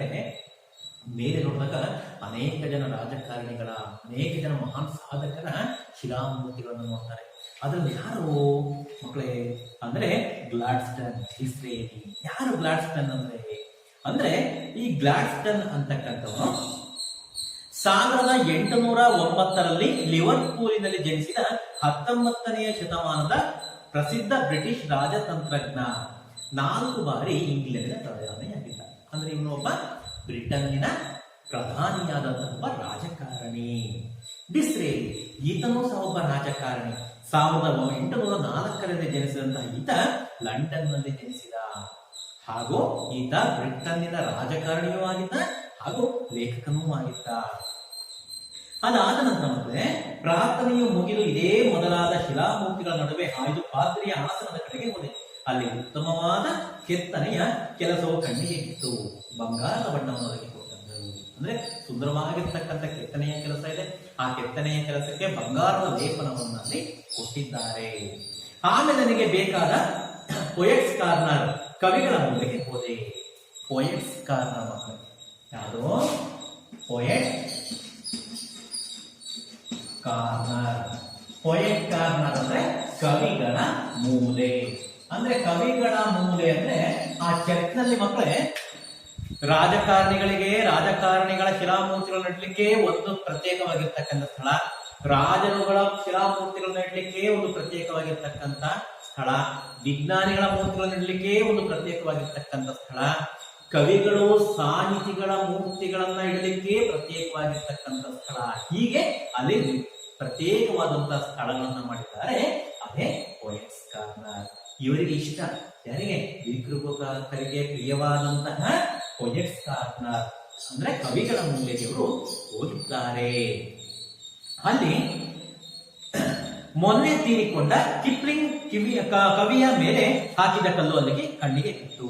ಅಂದ್ರೆ ಅಲ್ಲಿ ಕಿಪ್ಲಿಂಗ್ ಅಂತಕ್ಕಂಥ ಮೊನ್ನೆ ತಾನೇ ತೀರ್ಕೊಂಡಂತಹ ಅಂದ್ರೆ ಲೇಖಕರು ಆ ಸಂದರ್ಭದಲ್ಲಿ ಬರೆದಂತಹ ಸಂದರ್ಭದಲ್ಲಿ ತೀರ್ಕೊಂಡಂತಹ ಕವಿ ಕಿಪ್ಲಿಂಗ್ ಅಂತಕ್ಕಂಥ ಕವಿ. ಆತನ ಮೇಲೆ ಹಾಕಿದಂತಹ ಕಲ್ಲು ಕಣ್ಣಿಗೆ ಬಿತ್ತು. ಅದಕ್ಕೆ ತುಸು ದೂರದಲ್ಲಿಯೇ ಹಾರ್ಡಿಯು ಹೊರಗಿದ್ದನು. ಹಾರ್ಡಿ ಅಂತಕ್ಕಂಥ ಮತ್ತೊಬ್ಬ ಕವಿ ಹೊರಗಿದ್ದ. ಮೆಕಾಲೆ, ಜಾನ್ಸನ್, ಗೋಲ್ಡ್ ಸ್ಮಿತ್, ಡ್ರೈಡನ್ ಎಲ್ಲರಿಗೂ ಒಂದೊಂದು ಹಿಡಿ ಮಣ್ಣನ್ನು ನಾವು ಕೊಡುವಂತೆ ಒಂದೊಂದು ಕಲ್ಲನ್ನು ಇಲ್ಲಿ ಕೊಟ್ಟಿದ್ದಾರೆ. ಅಂದ್ರೆ ಒಂದೊಂದು ಕಲ್ಲನ್ನು ಹಾಕಿದ್ದಾರೆ ಅಂದ್ರೆ ನಾವು ತುಳ್ಕೊಂಡು ಹೋಗ್ತೀವಲ್ಲ ಮಕ್ಕಳ ಕಲ್ಲುಗಳು, ಆ ನೆರೆದುಕೊಂಡು ಹೋಗ್ತಕ್ಕಂಥ ಟೈಲ್ಸ್, ಆ ಕಲ್ಲುಗಳ ಮೇಲೆ ಆ ಕವಿಗಳ ಹೆಸರುಗಳನ್ನ ಬರೆದಿದ್ದಾರೆ. ಯಾರೋ ಮೆಕಾಲೆ, ಗೋಲ್ಡ್ ಸ್ಮಿತ್, ಡ್ರೈಡನ್ ತಿಳಿತಾ ಈ ರೀತಿ ಕಿಪ್ಲಿಂಗ್ ಈ ರೀತಿ ಅವುಗಳ ಕವಿಗಳ ಹೆಸರನ್ನ ಆ ಕಲ್ಲಿನ ಮೇಲೆ ಹಾಕಿದ್ದಾರೆ. ನಾವು ಹೋಗ್ಬೇಕಾದ್ರೆ ಕಲ್ಲನ್ನು ತುಳ್ಕೊಂಡೇ ನಾವು ಹೋಗ್ತೇವೆ. ಅವರ ನೆನಪಿಗೋಸ್ಕರ ಈ ರೀತಿ ಮಾಡಿದ್ದಾರೆ ಅಲ್ಲಿ ಹೇಳ್ತಾರೆ ಇಲ್ಲಿ. ಹಾಗೆಯೇ ಈ ಕಲ್ಲಿನ ಮೇಲೆ ಹಾಯ್ದಾಡುತ್ತಾ ನಾವು ಹೋಗುತ್ತೇವೆ. ಆ ಕಲ್ಲಿನ ಮೇಲೆ ನಡ್ಕೊಂಡೇ ನಾವು ಹೋಗ್ತೇವೆ. ಹಾಗೆಯೇ ಪ್ರತಿಯೊಂದು ಹೆಜ್ಜೆಯ ಬುಡಕ್ಕೆ ವಿದ್ಯೆಯ ಭಾರವನ್ನು ತುಳಿಯುತ್ತೇವೆ. ಪ್ರತಿಯೊಂದು ಒಂದೊಂದು ಹೆಜ್ಜೆಗೂ ಒಂದೊಂದು ಕಲ್ಲು. ಟೈಲ್ಸ್ಗಳು ನೋಡಿದ್ರೆ ನಮ್ಮ ಮನೆಗಳಲ್ಲಿ ನಾವು ಹಾಕ್ತೇವೆ ಟೈಲ್ಸ್ಗಳನ್ನ ಅಲ್ವಾ? ಆ ಕಲ್ಲುಗಳ ಮೇಲೆ ಕವಿಗಳ ಇಂಗ್ಲೆಂಡಿನ ಲಂಡನ್ನಿಗೆ ತಮ್ಮದೇ ಆಗಿರ್ತಕ್ಕಂಥ ಕೊಡುಗೆಯನ್ನ ನೀಡಿದಂತಹ ಪ್ರಖ್ಯಾತ ಸಾಹಿತಿಗಳು, ಕವಿಗಳ ಹೆಸರುಗಳನ್ನ ಅವರ ನೆನಪಿಗೋಸ್ಕರ ಕಲ್ಲಿನಲ್ಲಿ ಬರೆಸಿದ್ದಾರೆ. ಆ ಕಲ್ಲುಗಳನ್ನು ನಾವು ತುಳ್ಕೊಂಡು ಹೋಗ್ತೀವಿ. ಆ ತುಳ್ಕೊಂಡು ಹೋಗ್ತಕ್ಕಂಥ ಸಂದರ್ಭದಲ್ಲಿ ನಮಗೆ ಏನಿಸುತ್ತೆ? ಅಡಿಗಡಿಗೆ ನಾವು ವಿದ್ಯೆಯ ಭಾರವನ್ನ, ವಿದ್ಯೆಯನ್ನೇ ತುಳಿತಾ ಇದ್ದೀವಿ ಅನ್ನುವಂತಕ್ಕಂಥ ಭಾವನೆ ನಮಗೆ ಉಂಟಾಗುತ್ತೆ. ಒಂದು ಸಣ್ಣ ಕಲ್ಲುಪಾಟಿಯ ಮೇಲೆ ಸಣ್ಣದಾದ ಅಕ್ಷರಗಳಿದ್ದವು. ತುಳಿಯುವಷ್ಟರ ಓದಿದೆ ಓ ಅಪರೂಪ ವ್ಯಂಜನಿಸನೆಂದಿತ್ತು. ಸಣ್ಣದಾಗಿರ್ತಕ್ಕಂಥ ಅಕ್ಷರದಲ್ಲಿ ಬರ್ತದೆ ಒಂದು ಕಣ್ಣಲ್ಲಿ, ಒಂದು ಕಲ್ಲಲ್ಲಿ. ತುಳ್ಕೊಂಡು ಹೋಗಿದ್ದಾರೆ ಮಕ್ಕಳೇ, ತುಳಿಯೋದಷ್ಟಲ್ಲಿ ನೋಡ್ಬಿಟ್ಟಿದ್ದಾರೆ. ಅದು ನೋಡಿದರೆ ಅಲ್ಲಿ ಏನ್ ಬರ್ತಿದೆ? ಓ ಅಪರೂಪ ವ್ಯಂಜನಿಸನ್ ಅನ್ನೋ ಒಬ್ಬ ಸಾಹಿತಿ, ಆತನ ಹೆಸರನ್ನ ಬರೆದಿದ್ದಾರೆ. ಅದೊಬ್ಬ ನಾಟಕಕಾರ ಮಕ್ಕಳೇ. ಹಾಗೆಯೇ ಪ್ರಖ್ಯಾತ ನಾಟಕಕಾರನನ್ನು ಕಾಲ್ ಕೆಳಕ್ಕೆ ಹಾಕಿ ತುಳಿಯುತ್ತಿದ್ದೇನಲ್ಲ ಎಂದುಕೊಂಡೆ. ಯಾರ ಕಣ್ಣಿಗೂ ಸಹಜವಾಗಿ ಬೆಳೆದ ಒಂದು ಶಿಲಾಮೂರ್ತಿಯು ಮೂಲೆಯಿತ್ತು. ಒಂದು ಯಾರ ಕಣ್ಣಿಗೆ ಬೀಳದೆ ಇರ್ತಕ್ಕಂಥ ಒಂದು ಶಿಲಾಮೂರ್ತಿಯನ್ನ ಒಂದು ಮೂಲೆಯಲ್ಲಿ ನಿಲ್ಲಿಸಿದ್ದಾರೆ ಮಕ್ಕಳೇ. ಮಣಿದು ಅದನ್ನು ನೋಡಿದೆ. ವರ್ಡ್ಸ್ವರ್ತನು ಅಲ್ಲಿ ತಪಶ್ಚರ್ಯಕ್ಕೆ ಕುಳಿತಿದ್ದನು. ಅದು ಯಾರ ಶಿಲಾಮೂರ್ತಿ ಅಂದ್ರೆ ವರ್ಡ್ಸ್ವರ್ತ್, ವಿಲಿಯಂ ವರ್ಡ್ಸ್ವರ್ತ್ ಅಂತ ಕರಿತೀವಿ. ವರ್ಡ್ಸ್ವರ್ತ್ ಅಂತಕ್ಕಂಥನು ಈತ ಬ್ರಿಟನ್ನಿನ ರಾಷ್ಟ್ರಕವಿ ಅಂತ.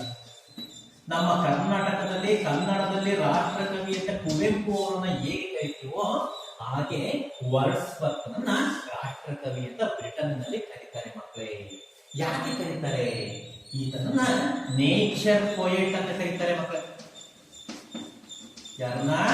ವರ್ಡ್ಸ್ವರ್ತನನ್ನ ನೇಚರ್ ಪೊಯೆಟ್ ಅಂದ್ರೆ ಪ್ರಕೃತಿ ಕವಿ ಅಂತ ಹೇಳಿ. ನಮ್ಮ ಕನ್ನಡದಲ್ಲಿ ಕುವೆಂಪುರವರನ್ನ ಹೇಗೆ ಪ್ರಕೃತಿ ಕವಿ ಅಂತ ಕರಿತೀವಿ, ಹಾಗೆ ವರ್ಡ್ಸ್ವರ್ತ್ ಅವರನ್ನ ಪ್ರಕೃತಿ ಕವಿ, ನೇಚರ್ ಪೊಯೆಟ್ ಅಂತೇಳಿ ಕರೀತಾರೆ ಮಕ್ಕಳೇ. ಹಾಗೆಯೇ ಅವರನ್ನ ಒಂದು ಮೂಲೆಯಲ್ಲಿ ನಿಲ್ಲಿಸಿದ್ದಾರೆ. ಆದರೂ ಆ ಕವಿಗಳ ಮೂಲೆಯಲ್ಲಿ ನಡೆದಾಗ ಒಂದು ಭವ್ಯತೆಯು ಬಂದು ಕಣ್ಣೆದು ನಿಲ್ಲುತ್ತದೆ, ಹೃದಯವು ಕಂಪಿಸುತ್ತದೆ. ತಪ್ಪು ಹೆಜ್ಜೆ ಹಾಕಬಹುದೆಂಬ ಹೆದರಿಕೆಯು ಹಿಡಿದು ನಿಲ್ಲಿಸುತ್ತದೆ. ನಾವೆಲ್ಲ ತಪ್ಪು ಹೆಜ್ಜೆ ಹಾಕ್ತಿದೀವೋ, ತುಳಿತಿದ್ದೀವಲ್ಲ, ಅಂತಕ್ಕಂಥ ಒಂದು ಹೆದರಿಕೆ ಉಂಟಾಗುತ್ತೆ ಮಕ್ಕಳೇ. ಹಾಗೆಯೇ ಕಡೆಗೆ ದಿಕ್ಕು ತಪ್ಪಿದಂತಾಗಿ ಯಾರನ್ನು ತುಳಿದರೇನು, ಎಲ್ಲಿ ಹೆಜ್ಜೆ ಹಾಕಿದರೇನು, ಎಲ್ಲವೂ ಅಷ್ಟೇ ಮಣ್ಣು ಮಣ್ಣು ಎಂದು ಮನಸ್ಸಿಗೆ ಬಂದಂತೆ ಮನುಷ್ಯ ನಡೆಯ ಹಾಕುತ್ತಾನೆ. ಮೊದಲಿಗೆ ಹೋಗ್ತಕ್ಕ ಒಂದು ಕವಿಗಳ ಹೆಸರನ್ನ ಕಲ್ಲಿನ ಮೇಲೆ ಬರ್ತಿದ್ದಾರಲ್ಲ, ಆ ಕಲ್ಲನ್ನು ತುಳಿಬೇಕಾ ಅಂತಕ್ಕಂಥ ಭಯ, ಅಂಜಿಕೆ ಮನಸ್ಸಿನಲ್ಲಿ ಮೂಡುತ್ತೆ ಮಕ್ಕಳು. ನಡ್ಕೊಂಡು ಹೋದಾಗ ಅದೆಲ್ಲ ಸಹಜವಾಗಿ ಆಗ್ಬಿಡುತ್ತೆ. ಯಾರು ತುಳಿದ್ರೇನು, ಏನ್ ತುಳಿದ್ರೇನು, ಎಲ್ಲವೂ ಅಷ್ಟೇ. ಯಾಕೆ ಎಲ್ಲರೂ ಸಹ ಸೇರೋದು ಕೊನೆಗೆ ಮಣ್ಣೆ. ಅದರಿಂದಾಗಿ ಮಣ್ಣು ಅಂತೇಳಿ ಮನುಷ್ಯ ಮಕ್ಕಳೇ ಕೊನೆಗೆ ಆ ರೀತಿಯ ಭಾವನೆ ಉಂಟಾಗಿ ಅದನಿಗೆ ಸುಮ್ಮನೆ ಅಂತ ನಡೆಯೋದಕ್ಕೆ ಶುರು ಮಾಡ್ತಾನೆ. ಅದಾದ ನಂತರ ಮಕ್ಕಳೇ ಆ ಪೊಯೆಟ್ಸ್ ಕಾರ್ನರ್ನ ಹತ್ತಿರದಲ್ಲಿ ವೈಜ್ಞಾನಿಕರ ಮೂಲೆ ಇದೆ. ಅಂದ್ರೆ ಲಂಡನ್ ನಗರ ಅಥವಾ ಬ್ರಿಟನ್ ದೇಶಕ್ಕೆ ತಮ್ಮದೇ ಆದಂತಹ ಕೊಡುಗೆಯನ್ನ ಕೊಟ್ಟಂತಹ ವಿಜ್ಞಾನಿಗಳ ಒಂದು ಮೂಲೆಯನ್ನ ಮಾಡಿದ್ದಾರೆ. ಇಲ್ಲಿ ನ್ಯೂಟನ್ ಅನ್ನು ದೊಡ್ಡದಾದ ಶಿಲಾಮೂರ್ತಿ ನಿಲ್ಲಿಸಿದ್ದಾರೆ. ಆ ವಿಜ್ಞಾನಿಗಳ ಮೂಲೆಯಲ್ಲಿ ನ್ಯೂಟನ್ನಿನ ದೊಡ್ಡದಾದಂತಹ ಒಂದು ಶಿಲಾಮೂರ್ತಿಯನ್ನ ನಿಲ್ಲಿಸಿದ್ದಾರೆ. ಯಾರು ನ್ಯೂಟನ್? ನೀವು ವಿಜ್ಞಾನ ಪಾಠ ಮಾಡ್ಬೇಕಾದ್ರೆ ನ್ಯೂಟನ್ನ ನಿಯಮಗಳ ಬಗ್ಗೆ ತಿಳ್ಕೊಂಡಿರ್ತೀರಿ ಮಕ್ಕಳು ಅಲ್ವಾ? ಆತ 1642ರಲ್ಲಿ ಲಂಡನ್ನಿನಲ್ಲಿ ಜನಿಸಿದ. 1642ನೇ ಇಸವಿ ಮಕ್ಕಳೇ ಲಂಡನ್ ನಲ್ಲಿ ಜನಿಸ್ತಾನೆ ನ್ಯೂಟನ್.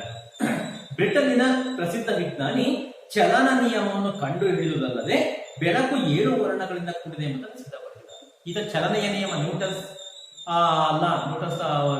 ಅವರ ಚಲನೆಯ ನಿಯಮವನ್ನು ಕಂಡುಹಿಡಿತಾರೆ.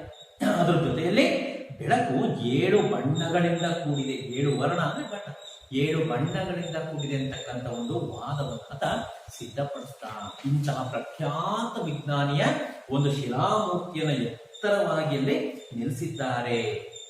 ಹಾಗೆ ಡಾರ್ವಿನ್ ವಿಕಾಸವಾದ ಸಿದ್ಧಾಂತದ ಒಂದು ವಿಜ್ಞಾನಿ ಚಾರ್ಲ್ಸ್ ಡಾರ್ವಿನ್, ಹರ್ಷೆಲ್ ಮೊದಲಾದವರ ಮೇಲೆ ಕಲ್ಲೋಗಿದ್ರೆ ಎಲ್ಲ ಒಂದು ಕಲ್ಲುಗಳನ್ನ ಇಟ್ಟಿದ್ದಾರೆ. ಇದಕ್ಕೆ ಹತ್ತಿರದಲ್ಲಿ ಆ ವಿಜ್ಞಾನಿಗಳ ಮೂಲೆಯ ಹತ್ತಿರದಲ್ಲಿ ವ್ಯಾಪಾರಿಗಳು, ವಾಸ್ತುಶಿಲ್ಪಿಗಳು, ಸರದಾರರು, ಸೇನಾಪತಿಗಳು ಮೊದಲಾದ ಅನೇಕರಿಗೆ ಅವರದೇ ಆಗಿರ್ತಕ್ಕಂಥ ಪ್ರತ್ಯೇಕ ಮೂಲೆಗಳನ್ನ ಮಾಡಿ ಅವರ ಸಲ್ಲಿಸಿದ ಸೇವೆಗೆ ಅವರನ್ನ ಜ್ಞಾಪಕವನ್ನ ನೆನಪಿಸಿಕೊಳ್ತಕ್ಕಂಥ ಒಂದು ಕೆಲಸವನ್ನ ಇಂಗ್ಲೆಂಡಿನ ಜನತೆ, ಇಂಗ್ಲೆಂಡಿನ ಸರ್ಕಾರ ಮಾಡಿದೆ ಈ ಒಂದು ವೆಸ್ಟ್ ಮಿನಿಸ್ಟರ್ ಆಗಿರ್ತಕ್ಕಂಥ ಪ್ರಾರ್ಥನಾ ಮಂದಿರದಲ್ಲಿ ಮಕ್ಕಳೇ. ಹಾಗೆಯೇ ಆಮೇಲೆ ಅರಸರ ಅರಮನೆಗೆ ಹೋದೆ. ಅಲ್ಲೇ ಪಕ್ಕದಲ್ಲಿರ್ತಕ್ಕಂಥ ರಾಜರುಗಳ ಅರಮನೆ ಇದೆ. ಆ ಅರಮನೆಗೆ ಹೋಗ್ತಾರೆ.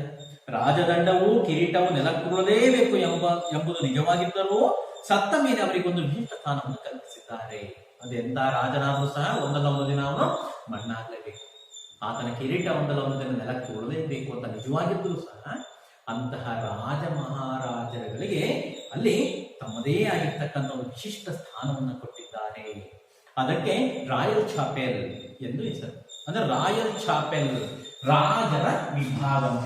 ರಾಯಲ್ ಚಾಪೆಲ್ ಇರತಕ್ಕಂಥ ಒಂದು ವಿಭಾಗ ಇದೆ ಪ್ರಾರ್ಥನಾ ಮಂದಿರದಲ್ಲಿ. ರಾಜರುಗಳ ವಿಭಾಗ ಅಲ್ಲಿ ಹೋಗಿದ್ದಾರೆ.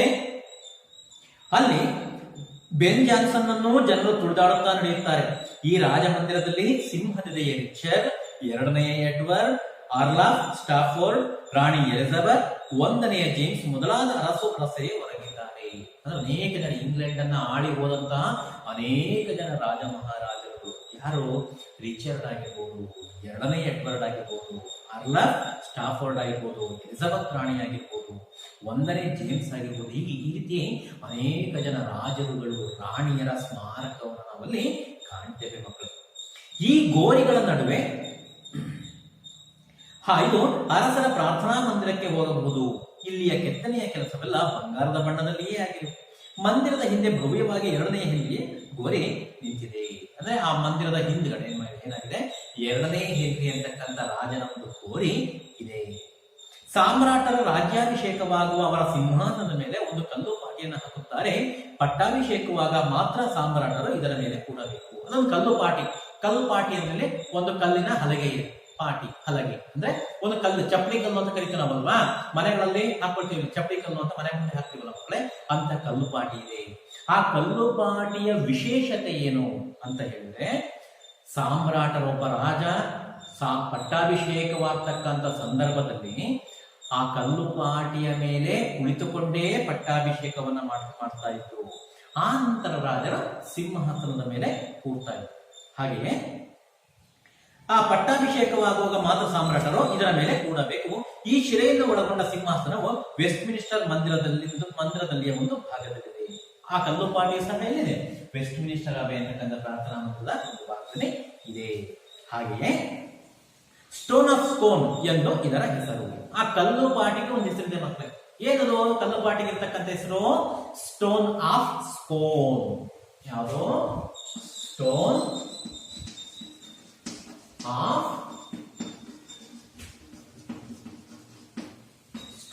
ಆಫ್ ಸ್ಕೋನ್ ಅಂತಕ್ಕಂಥದ್ದು ಆ ಕಲ್ಲುಪಾಟಿಯ ಹೆಸರು. ಆ ಕಲ್ಲುಪಾಟಿಯ ವಿಶೇಷತೆ ಏನು? ಸಾಮ್ರಾಟರು ರಾಜ್ಯಾಭಿಷೇಕವಾಗುವಾಗ ಸಿಂಹಾಸನದ ಮೇಲೆ ಆ ಕಲ್ಲುಪಾಟಿಯನ್ನ ಹಾಸ್ತಾ ಇದ್ರು. ಆ ಕಲ್ಲುಪಾಟಿಯ ಮೇಲೆ ಕುಳಿತುಕೊಂಡೇ ರಾಜರುಗಳ ಪಟ್ಟಾಭಿಷೇಕ ಆಗ್ತಾ ಇತ್ತು. ಅದು ಈ ಒಂದು ಸ್ಟೋನ್ ಆಫ್ ಸ್ಕೋನ್ ನ ವಿಶೇಷತೆ ಮಕ್ಕಳು. ಹಾಗೆಯೇ ಈ ಮೂರನೆಯ ಎಡ್ವರ್ಡನು ಸ್ಕಾಟ್ಲೆಂಡಿನ ಅರಸರಿಂದ ಇದನ್ನು ಕಿತ್ತುಕೊಂಡು ಬಂದಂತೆ ಕಾಣುತ್ತದೆ. ಆ ಸ್ಟೋನ್ ಆಫ್ ಸ್ಕೋನ್ ಅಂತಕ್ಕಂಥ ಕಲ್ಲುಪಾಟಿ ಎಲ್ಲಿಂದ ಬಂತಪ್ಪ ಅಂದ್ರೆ, ಮೂರನೇ ಎಡ್ವರ್ಡ್ ಅಂತಕ್ಕಂಥ ಒಬ್ಬ ರಾಜ ಸ್ಕಾಟ್ಲೆಂಡಿನ ರಾಜರುಗಳಿಂದ ಕಿತ್ಕೊಂಡು ಬಂದಿದ್ದಾನೆ ಅಂತಕ್ಕಂಥ ಒಂದು ನಂಬಿಕೆ ಇದೆ. ಅಂದಿನಿಂದ ಎಲ್ಲ ಸಾಮ್ರಾಟರ ಅಭಿಷೇಕವು ಈ ಕಲ್ಲಿನ ಮೇಲೆಯೇ ಆಗಿದೆ. ಅದರಲ್ಲಿ ಯಾವ ಸಿದ್ಧಿ ಇದೆಯೋ, ಯಾವ ಮಂತ್ರವಿದೆಯೋ ನಾನರಿಯೇ. ಇಂಗ್ಲೆಂಡಿನ ಅತುಲ ವೈಭವವನ್ನು ನೋಡಿದರೆ ಇಂಥದೊಂದು ವಿಶೇಷವೇನಾದರೂ ಅದರಲ್ಲಿ ಇರಬೇಕೆನಿಸುತ್ತದೆ. ಅದರಲ್ಲಿ ಯಾವ ಮಂತ್ರ ಇದೆಯೋ, ಯಾವ ತಂತ್ರ ಇದೆಯೋ ಏನಂತೂ ನನಗೆ ಗೊತ್ತಿಲ್ಲ. ಆದ್ರೆ ಬ್ರಿಟನ್ನಿನ, ಇಂಗ್ಲೆಂಡಿನ ವಿಶೇಷತೆಯನ್ನ, ರಾಜವೈಭೋಗವನ್ನು ನೋಡಿದಾಗ ಆ ಕಲ್ಲಿನಲ್ಲಿ ಯಾವುದೋ ಒಂದು ವಿಚಿತ್ರವಾಗಿರ್ತಕ್ಕಂಥ ಒಂದು ಶಕ್ತಿ ಇದೆ ಅಂತ ಅನ್ಸುತ್ತೆ ಅಂತ ಲೇಖಕರು ಹೇಳ್ತಾರೆ. ಅದಾದ ನಂತರ ಹೇಳ್ತಾರೆ ಲೇಖಕರು, ಇಲ್ಲಿಗೆ ನನ್ನ ಪ್ರವಾಸದ ವರ್ಣನೆ ಮುಗಿಯಿತು. ಇಷ್ಟು ಸ್ವಲ್ಪ ದಿವಸಗಳಲ್ಲಿ ನನ್ನ ಮನಸ್ಸೆಷ್ಟು ವಿಕಾಸವನ್ನು ಹೊಂದಿದೆ, ನನ್ನ ದೃಷ್ಟಿಯು ಎಷ್ಟು ವಿಶಾಲವಾಗಿದೆ, ನನ್ನ ಸಂಸ್ಕೃತಿ ಎಂತಹ ಓರೆಗಲ್ಲಿನ ಮೇಲೆ ನಿಂತಿದೆ. ಇದನ್ನೆಲ್ಲ ನೆನೆಸಿದಾಗ ಪ್ರವಾಸವು ಶಿಕ್ಷಣದ ಒಂದು ಭಾಗವಾಗಿದೆ ಎಂದು ಬೇಕನ್ನನ್ನು ಹೇಳಿದ ಮಾತು ನೆನಪಾಗುತ್ತದೆ. ನಾವು ನೋಡ್ತಾರಲ್ಲಿ ಲಂಡನ್ ನಗರವನ್ನು ನೋಡ್ತಾರೆ. ಎಲ್ಲಾ ಲಂಡನ್ ನಗರವನ್ನ, ನಗರದ ಒಂದು ಪ್ರದೇಶವನ್ನ, ಅನೇಕ ಪ್ರದೇಶಗಳನ್ನ, ಆ ಒಂದು ಏನದೋ ಆ ಚೇರಿಂಗ್ ಕ್ರಾಸ್ ನೋಡ್ತಾರೆ ಅಲ್ವಾ. ಅದಾದ ನಂತರ ಏನ್ ನೋಡ್ತಾರೆ? ಟ್ರಫಾಲ್ಗರ್ ಸ್ಕ್ವೇರ್ ನೋಡ್ತಾರೆ, ಇಂಡಿಯಾ ಆಫೀಸ್ ನೋಡ್ತಾರೆ ಮಕ್ಕಳೇ ಅಲ್ವಾ. ಅದಾದ ನಂತರ ಆ ಒಂದು ಊರ್ವರ್ತ್ ಅಂತಕ್ಕಂಥ ಸ್ಟೇಷನರಿ ಅಂಗಡಿಯನ್ನು ನೋಡ್ತಾರೆ. ಅದಾದ ನಂತರ ಪ್ರಮುಖವಾಗಿ ನೋಡ್ತಕ್ಕಂಥ ವೆಸ್ಟ್ ಮಿನಿಸ್ಟರ್ ಅಂತಕ್ಕಂಥ ಪ್ರಾರ್ಥನಾ ಮಂದಿರ, ಅದರ ಎಷ್ಟೊಂದ ವೈಶಿಷ್ಟ್ಯತೆಯನ್ನ ತನ್ನಲ್ಲಿ ಉಳಿಸ್ಕೊಂಡಿದೆ ಅಂತಕ್ಕಂಥ ಎಲ್ಲದನ್ನೂ ನೋಡಿದಾಗ ಬೇಕನ್ ಅಂತಕ್ಕಂಥ ಒಬ್ಬ ತತ್ವಜ್ಞಾನಿ ಹೇಳಿದಂತಹ ಒಂದು ಮಾತು ನಿಜ ಅನ್ಸುತ್ತೆ. ಏನು? ಪ್ರವಾಸವು ಶಿಕ್ಷಣದ ಒಂದು ಭಾಗ, ಶಿಕ್ಷಣದ ಒಂದು ಭಾಗ ಪ್ರವಾಸ ಅಂತಕ್ಕಂಥದ್ದು ಅದು ಸತ್ಯ ಅನ್ಸುತ್ತೆ. ಮನೆ ಹಿಡಿದು ಇರುವ ತರುಣನ ಬುದ್ಧಿ ಮನೆಯ ಮಟ್ಟದ್ದೇ ಎಂದು ಶೇಕ್ಸ್ಪಿಯರ್ ನುಡಿಯು ಮನಸ್ಸಿನಲ್ಲಿ ಮೂಡುತ್ತದೆ. ಶೇಕ್ಸ್ಪಿಯರ್ ಒಂದು ಮಾತಾಡಿದರೆ, ಶ್ರೇಷ್ಠ ಕವಿಯಾಗಿರ್ತಕ್ಕಂಥ ವಿಲಿಯಂ ಶೇಕ್ಸ್ಪಿಯರ್, ಮನೆ ಹಿಡಿದು ಇರುವ ತರುಣನ ಬುದ್ಧಿ ಮನೆಯ ಮಟ್ಟದ್ದೇ. ಅಂದ್ರೆ ಮನೆಯಲ್ಲೇ ಇರ್ತಕ್ಕಂಥ ಒಂದು ಹುಡುಗನ ಬುದ್ಧಿ ಮನೆಯ ಮಟ್ಟಕ್ಕೆ ಇರುತ್ತೆ ಅಲ್ಲ. ಬಾವಿ ಕಪ್ಪೆ ಅಂತ ಕರಿತೀವಿ ಇಲ್ಲಿ. ಬಾವಿಯ ಒಳಗಿರ್ತಕ್ಕಂಥ ಕಪ್ಪೆಗೆ ಇದೇ ನನ್ನ ಪ್ರಪಂಚ, ಈ ಪ್ರಪಂಚ ಬಿಟ್ಟು ಬೇರೇನೂ ಇಲ್ಲ ಅಂತ ಅನ್ಸುತ್ತೆ ಮಕ್ಕಳು. ಆದ್ರೆ ಹೊರಬಂದು ನೋಡಿದಾಗ ಓಹೋ, ಈ ಪ್ರಪಂಚಕ್ಕಿಂತಲೂ ವಿಶಾಲವಾಗಿರ್ತಕ್ಕಂಥ ಪ್ರಪಂಚ ಇದೆ ಇದು ಅಂತ ಹೇಳಲಿಕ್ಕೆ ಅನ್ಸುತ್ತೆ ಮಕ್ಕಳೇ. ಹಾಗೆಯೇ ಪ್ರವಾಸ ಶಿಕ್ಷಣದ ಒಂದು ಭಾಗವಾಗಿದೆ ಅಂತಕ್ಕಂಥ ಬೇಕನ್ ಹೇಳಿದಂತಹ ಮಾತು ಸತ್ಯ ಅಂತ ಅನ್ಸುತ್ತೆ. ಅದಕ್ಕೆ ಹೇಳ್ತಾರೆ ಮಕ್ಕಳೇ, ದೇಶ ಸುತ್ತಿ ನೋಡು, ಕೋಶ ಓದಿ ನೋಡು. ದೇಶವನ್ನು ಸುತ್ತುವುದರ ಮೂಲಕ ಅನೇಕ ಅನುಭವಗಳನ್ನು ನಾವು ಗಳಿಸ್ಕೊಳ್ತೀವಿ ಮಕ್ಕಳು ಅಲ್ವಾ. ಅಲ್ಲಿಯ ಒಂದು ಪದ್ಧತಿ, ಆಚಾರ ವಿಚಾರಗಳು, ಅವನ ವಾಯುಗುಣ, ಹವಾಗುಣ ಆಗಿರ್ಬೋದು, ಪ್ರತಿ ಭೌಗೋಳಿಕ ಅಂಶಗಳಿಂದ ಹಿಡಿದು ಮಕ್ಕಳೇ ಸಾಂಸ್ಕೃತಿಕ ಅಂಶಗಳವರೆಗೆ ನಾವು ಎಲ್ಲಾ ವಿಚಾರಗಳನ್ನು ಸಹ ನಾವು ತಿಳ್ಕೊಳ್ತೀವಿ ಮಕ್ಕಳೇ. ಅಂತಹ ಮಹಾನ್ ಶ್ರೇಷ್ಠವಾಗಿರ್ತಕ್ಕಂಥ ಲಂಡನ್ ನಗರದಲ್ಲಿ ಈ ಒಂದು ವೆಸ್ಟ್ ಮಿನಿಸ್ಟರ್ ಅಂತಕ್ಕಂಥ ಪ್ರಾರ್ಥನಾ ಮಂದಿರವನ್ನು ನೋಡ್ತಾರೆ ಮಕ್ಕಳು ಅಲ್ವಾ. ಉದಾಹರಣೆ ಹೇಳ್ಬೇಕಪ್ಪ ಅಂದ್ರೆ, ಇಲ್ಲೇ ನಾವು ಮೈಸೂರಿಗೆ ಹೋದ್ರೆ, ನಮ್ಮ ಪಕ್ಕದಲ್ಲಿರ್ತಕ್ಕಂಥ ಮೈಸೂರಿಗೆ ಹೋದ್ರೆ, ಆ ಮೈಸೂರಿನಲ್ಲಿ ಅರಮನೆಯನ್ನು ನೋಡ್ತೀವಿ ನಾವು ಅಲ್ವಾ. ಅವನ ಜಗನ್ಮೋಹನ ಅರಮನೆ, ಅಂಬಾವಿಲಾಸ ಅರಮನೆ ಅಲ್ವಾ. ಆ ಅರಮನೆಯ ಒಳಗಡೆ ಹೋಗಿ ನೋಡಿದಾಗ ನಮಗೆ ಅದೊಂದು ವೈಭವ ಪೂರಿತವಾಗಿರ್ತಕ್ಕಂಥ ಒಂದು ಲೋಕವೇ ನಮಗೆ ಕಣ್ಮುಂದೆ ಬರುತ್ತೆ, ತೆರೆದುಕೊಳ್ಳುತ್ತೆ. ನಮಗೆ ಅವಾಗ ಅನಿಸ್ತು, ಆಗಿನ ಕಾಲದಲ್ಲಿ ತಂತ್ರಜ್ಞಾನವೇ ಇಲ್ಲದೆ ಇರತಕ್ಕಂಥ ಆಗಿನ ಕಾಲದಲ್ಲಿ ರಾಜ ಮಹಾರಾಜರುಗಳು ಹೇಗೆ ಇದನ್ನ ಕಟ್ಟಿಸಿದ್ರು, ಆ ಕಟ್ಟುವಂತಹ ಕಟ್ಟಡ ನಿರ್ಮಾಣ ಶಿಲ್ಪಿಗಳು ಅಲ್ವಾ, ಆ ಒಂದು ಆರ್ಕಿಟೆಕ್ಟ್ಗಳು ಅಲ್ವಾ, ಕಟ್ಟಡ ನಿರ್ಮಾಣ ವಿನ್ಯಾಸಕಾರರು ಯಾವ ರೀತಿ ಕಟ್ಟಿದ್ರಪ್ಪ, ಇಂತಹ ಬೃಹದಾಕಾರವಾಗಿರ್ತಕ್ಕಂಥ ಕಂಬಗಳು, ಎತ್ತರವಾಗಿರ್ತಕ್ಕಂಥ ಈ ಅನೇಕ ಅಂತಸ್ತುಗಳ ಒಂದು ಮಹಡಿಯನ್ನ ಹೇಗೆ ಕಟ್ಟಿದ್ರು ಅಲ್ವಾ. ಬಂಗಾರದ ಲೇಪನವನ್ನ ಕಾಣ್ತೀವಿ, ಆ ಒಂದು ಚಿತ್ರಪಟಗಳನ್ನ ಕಾಣ್ತೀವಿ ಮಕ್ಕಳು ಅಲ್ವಾ. ಮಹಾರಾಜಗಳು ಉಪಯೋಗಿಸ್ತಿದ್ದಂತಹ ಒಂದು ಬಟ್ಟೆಗಳು, ವಸ್ತ್ರಗಳಿಂದ ಹಿಡಿದು ಅವ್ರು ಉಪಯೋಗಿಸ್ತಿದ್ದಂತಹ ಆಯುಧಗಳು, ಅವ್ರು ಊಟ ಮಾಡ್ತಿರ್ತಕ್ಕಂಥ ಆ ಒಂದು ಲೋಹದ ಸಾಮಾನುಗಳು ಅಲ್ವಾ, ಪಿಂಗಾಣಿ, ಗಾಜಿನ ಸಾಮಾನುಗಳು, ಪ್ರತಿಯೊಂದನ್ನೂ ನೋಡಿದಾಗ ಒಂದು ಹೊಸ ಪ್ರಪಂಚವೇ ನಮ್ಮ ಕಣ್ಮುಂದೆ ಬರುತ್ತೆ ಅಲ್ವಾ. ಆಗಿನ ಕಾಲದಲ್ಲಿ ರಾಜ ಮಹಾರಾಜರು ಎಂತಹ ವೈಭವ ಪೂರಿತವಾಗಿರ್ತಕ್ಕಂಥ ಜೀವನವನ್ನು ನಡೆಸುತ್ತಿದ್ದಿರಬಹುದು ಅಂತಕ್ಕಂಥ ಒಂದು ಚಿಕ್ಕದಾಗಿರ್ತಕ್ಕಂಥ ಒಂದು ಕಲ್ಪನೆ ನಮ್ಮ ಮನಸ್ಸಿನಲ್ಲಿ ಮೂಡುತ್ತೆ ಅಲ್ವಾ.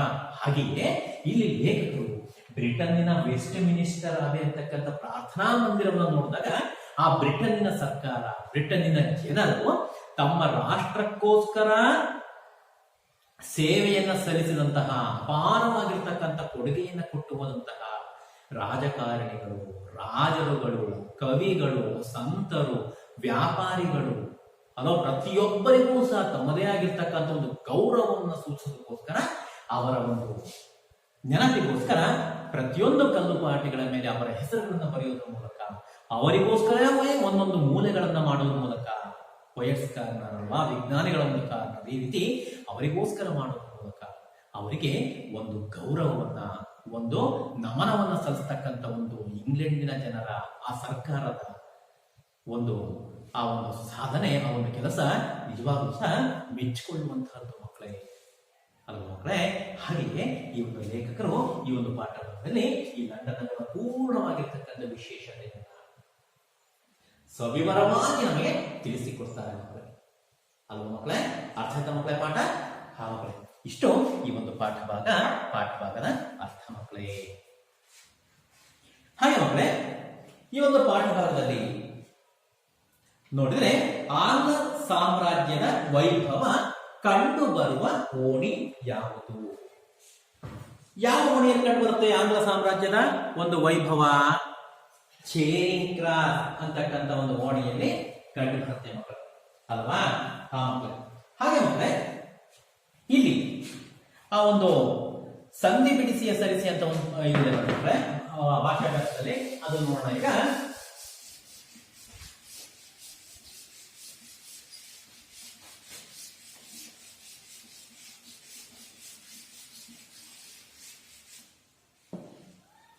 ಒಮ್ಮೊಮ್ಮೆ ಅಂತಕ್ಕಂಥ ಪದ ಇರುತ್ತದೆ.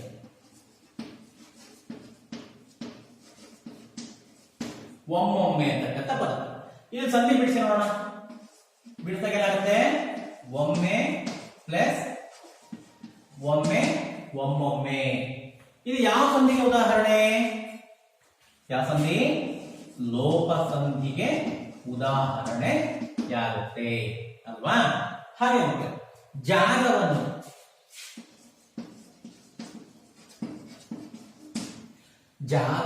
ಇದು ಬಿಡಿಸಿ ನೋಡೋಣ ಮಕ್ಕಳೇ. ಜಾಗ ಪ್ಲಸ್ ಅನ್ನು ಜಾಗವನ್ನು ಅಲ್ವಾ. ಮಕ್ಕಳು, ಇದರ ಸಂಧಿ ಯಾವುದು? ಜಾಗ ಆಸುರ ಇದೆ, ಇಲ್ಲಿ ಆಸುರ ಇದೆ, ವಕಾರ ಆಗಮವಾಗಿದೆ. ಅದರಿಂದ ಏನಾಗ್ತದೆ? ಇದು ಆಗಮ ಸಂಧಿ ಅಥವಾ ವಕಾರಾಗಮ ಸಂಧಿ ಮಕ್ಕಳೇ. ಅದಾದ ನಂತರ ಅತ್ಯಾದರ. ಅತ್ಯಾದರ, ಈ ಅತ್ಯಾದರ ಅಂತಕ್ಕಂಥ ಪದವನ್ನು ಬಿಡಿಸಿ. ಯಾವುದು? ಅತಿ ಪ್ಲಸ್ ಆದರ, ಅತಿ ಪ್ಲಸ್ ಆದರ ಅತ್ಯಾದರ ಅಲ್ವಾ. ಅತ್ಯಾದರ ಅಂತಕ್ಕಂಥ ಸಂಧಿ ಯಾವ ಸಂಧಿಗೆ ಉದಾಹರಣೆ ಮಕ್ಕಳೇ? ಯಾವುದು? ಎಂಡ್ ಸಂಧಿಗೆ ಉದಾಹರಣೆ ಅಲ್ವಾ. ಮಕ್ಕಳು, ಅದಾದ ನಂತರ ವಾಚನಾಲಯ.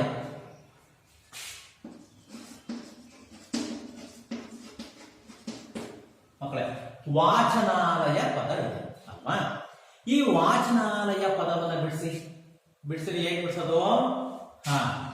ವಾಚನ ಪ್ಲಸ್ ಆಲಯ, ವಾಚನಾಲಯ ಯಾವ ಸಂಧಿ ಉದಾಹರಣೆ ಮಕ್ಕಳೇ?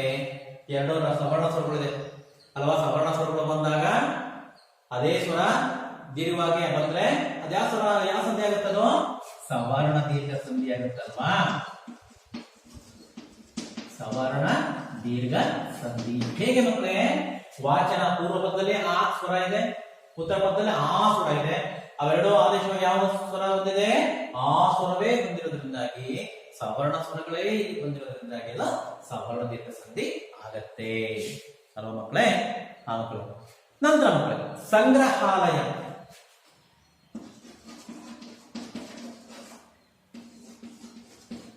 ಸಂಗ್ರಹಾಲಯ ಅಲ್ವಾ? ಈ ಸಂಗ್ರಹಾಲಯ ಪದ ಬಿಡಿಸಿ ಮಕ್ಕಳೇ. ಏನಾಗುತ್ತೆ ಸಂಗ್ರಹಾಲಯ? ಸಂಗ್ರಹ ಪ್ಲಸ್ ಆಲಯ, ಸಂಗ್ರಹಾಲಯ. ಯಾವ ಸಂಧಿ ಉದಾಹರಣೆ ಇದು? ಇದು ಸಹ ಸವರ್ಣ ದೀರ್ಘ ಸಂಧಿಗೆ ಉದಾಹರಣೆ ಅಲ್ವಾ? ನಂತರ ಮಕ್ಕಳೇ ಓಣಿಯಲ್ಲಿ.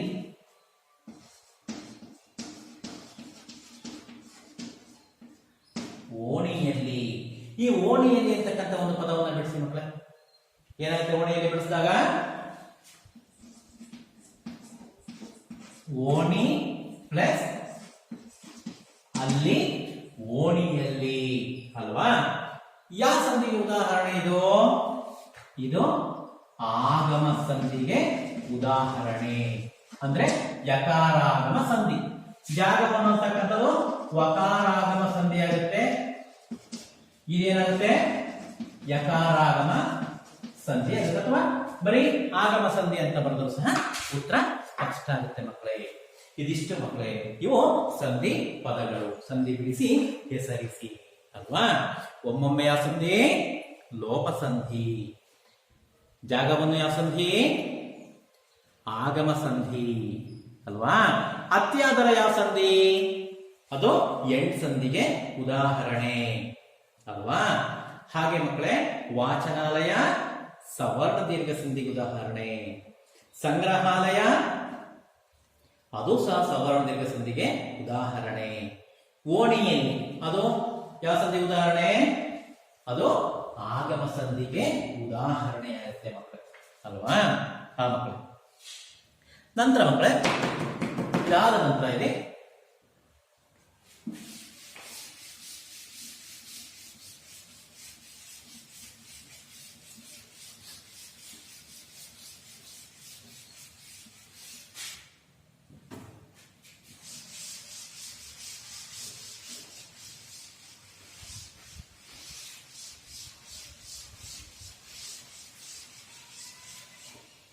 ಮಕ್ಕಳ. ಈಗ ಗಾದೆ ಮಾತುಗಳನ್ನ ವಿಸ್ತರಿಸಿ ಬರೆಯಿರಿ ಅಂತ ಬರುತ್ತೆ. ಇಲ್ಲಿ 3 ಪ್ರಶ್ನೆ ಕೇಳ್ತಾರೆ ಪರೀಕ್ಷೆಯಲ್ಲಿ. ಕೈ ಕೆಸರಾದರೆ ಬಾಯಿ, ಒಂದು ಉದಾಹರಣೆ, ಒಂದು ಗಾದೆ ಮಾತು ಹೇಳ್ತೀನಿ ನೋಡಿ. ಕೈ ಕೆಸರಾದರೆ ಬಾಯಿ ಮೊಸರು. ಇದು ಒಂದು ಗಾದೆ ಮಾತಲ್ವಾ? ಇಲ್ಲಿ ಗಾದೆ ಮಾತು ಹೇಗೆ ಬರೀಬೇಕು? 3 ಅಂಕದ ಪ್ರಶ್ನೆ ಮಕ್ಕಳ ಅಲ್ವಾ? ಇದು ಒಂದು ಗಾದೆಯ ಮಾತಾಗಿದ್ದು, ವೇದ ಸುಳ್ಳಾದರೂ ಗಾದೆ ಸುಳ್ಳಾಗದು ಎಂಬ ನಾಣ್ಣುಡಿ ಇದೆ. ಗಾದೆಗಳು ಜನಪದರ ಜೀವನದ ಅನುಭವದ ನುಡಿಮುತ್ತುಗಳು. ಈ ಒಂದು 3 ಸಾಲಿನ ಒಂದು ವಾಕ್ಯವನ್ನ ಯಾವುದೇ ಗಾದೆ ಮಾತು ಕೊಟ್ಟರು ಸಹ ಅದು ಪೀಠಿಕೆಯ ರೂಪದಲ್ಲಿ ಅದನ್ನ ಬರಿಬೇಕು ಮಕ್ಕಳೇ. ಅದಕ್ಕೆ 1 ಅಂಕ ಕೊಡ್ತಾರೆ. ಅದಾದ ನಂತರ ಗಾದೆಯ ಮಾತಿನ ಅರ್ಥವನ್ನ ಬರೀಬೇಕು ಮಕ್ಕಳೇ. ಕೈ ಕೆಸರಾದರೆ ಬಾಯಿ ಮೊಸರು ಅಂದ್ರೆ ನಾವು ಕಷ್ಟಪಟ್ಟು ಕೆಲಸವನ್ನ ಮಾಡಿದರೆ ನಮಗೆ ನಮ್ಮ ಬದುಕು ಉತ್ತಮವಾಗುತ್ತೆ, ಬಂಗಾರವಾಗುತ್ತೆ ಅಲ್ವಾ? ಆ ಅರ್ಥ ಬರ್ತಕ್ಕಂಥ ಒಂದು ಗಾದೆ ಮಾತು. ಜೊತೆಗೆ ಆ ಗಾದೆ ಮಾತಿಗೆ ಹೊಂದಿಕೊಂಡಂತೆ ಯಾವುದಾದ್ರೂ ಒಂದು ಚಿಕ್ಕ ಒಂದು ಕಥೆ ಇದ್ರೆ ಕಥೆಯನ್ನ ಬರೀಬಹುದು, ಅಥವಾ ಯಾವುದಾದ್ರೂ ಒಂದು ನಿದರ್ಶನವನ್ನ ಬರೀಬಹುದು, ಅಥವಾ ಆ ಗಾದೆ ಮಾತಿನ ಅರ್ಥವನ್ನ ವಿವರಿಸ್ತಕ್ಕಂಥದ್ದು. ಈ ರೀತಿ ಬರೆದಾಗ ಸುಮಾರು 7ರಿಂದ 10 ಸಾಲಲ್ಲಿ ಬರೆದ್ರೆ ಮಕ್ಕಳೇ ಗಾದೆ ಮಾತು ಪೂರ್ಣ ಆಗುತ್ತೆ ಮಕ್ಕಳೇ. ನಿಮಗೆ ಪರೀಕ್ಷೆಯಲ್ಲಿ 3 ಅಂಕ ಸಿಗ್ತದೆ. ವ್ಯಾಕರಣ ಛಂದಸ್ಸನ್ನ ಮಾಡ್ತಕ್ಕಂಥ ಸಂದರ್ಭದಲ್ಲಿ ಮಕ್ಕಳೇ ಪ್ರತ್ಯೇಕವಾಗಿ ನಿಮಗೆ ಗಾದೆ ಮಾತುಗಳ ಬಗ್ಗೆ ನಿಮಗೆ ಒಂದು ಪಾಠ ಬೋಧನೆಯನ್ನ ಮಾಡ್ತೇನೆ. ಆಯ್ತಾ ಮಕ್ಕಳೇ? ಈಗ ಮಕ್ಕಳೇ ಈ ಒಂದು ಪಾಠದ ಗೃಹ ಪಾಠವನ್ನ ಬರ್ಕೊಳ್ಳಿ ಮಕ್ಕಳೇ.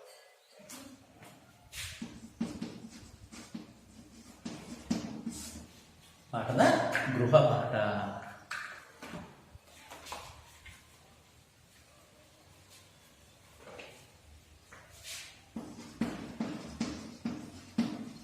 ಈ ಕೆಳಗಿನ ಪ್ರಶ್ನೆಗಳಿಗೆ ಉತ್ತರಿಸಿ. ಈ ಕೆಳಗಿನ ಪ್ರಶ್ನೆಗಳಿಗೆ ಉತ್ತರಿಸಿ. ಮೊದಲನೇ ಪ್ರಶ್ನೆ,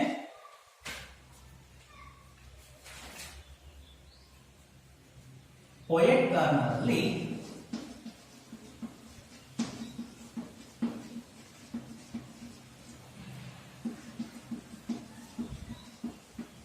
ಯಾವ ಯಾವ ಕವಿಗಳ ಸಮಾಧಿಗಳಿವೆ? ಎರಡನೇ ಒಂದು ಪ್ರಶ್ನೆ,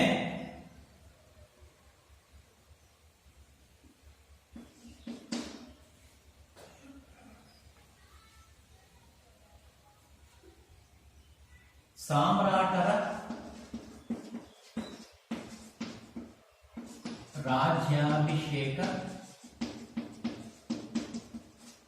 ರಾಜ್ಯಾಭಿಷೇಕವಾಗುವ ಸಿಂಹಾಸನದ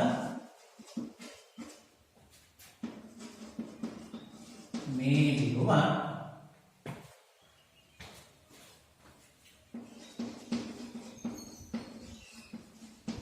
ಕಲ್ಲುಪಾಟಿಯ ವಿಶೇಷತೆ ಏನು? ಮಕ್ಕಳೇ, ಇವೆರಡು ಪ್ರಶ್ನೆಗಳನ್ನ ಬರ್ಕೊಂಡು ಬರಬೇಕು ಮಕ್ಕಳೇ.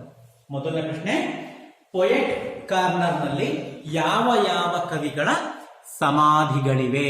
ಮೊದಲನೇ ಪ್ರಶ್ನೆ. ಆನಂತರ ಎರಡನೇ ಪ್ರಶ್ನೆ, ಸಾಮ್ರಾಟರ ರಾಜ್ಯಾಭಿಷೇಕವಾಗುವ ಸಿಂಹಾಸನದ ಮೇಲಿರುವ ಕಲ್ಲುಪಾಟಿಯ ವಿಶೇಷತೆ ಏನು? ಬರ್ಕೊಂಡ್ರಲ್ಲ ಮಕ್ಕಳೇ? ಮಕ್ಕಳೇ, ಈ ಎರಡು ಪ್ರಶ್ನೆಗಳನ್ನ ಬರ್ಕೊಂಡು ಬನ್ನಿ ಮಕ್ಕಳೇ. ಮುಂದಿನ ಪಾಠ ಭಾಗವನ್ನ ನಾಳಿನ ತರಗತಿಯಲ್ಲಿ ನಾವು ಅಭ್ಯಾಸ ಮಾಡೋಣ. ಆಯ್ತಾ ಮಕ್ಕಳೇ? ಧನ್ಯವಾದಗಳು.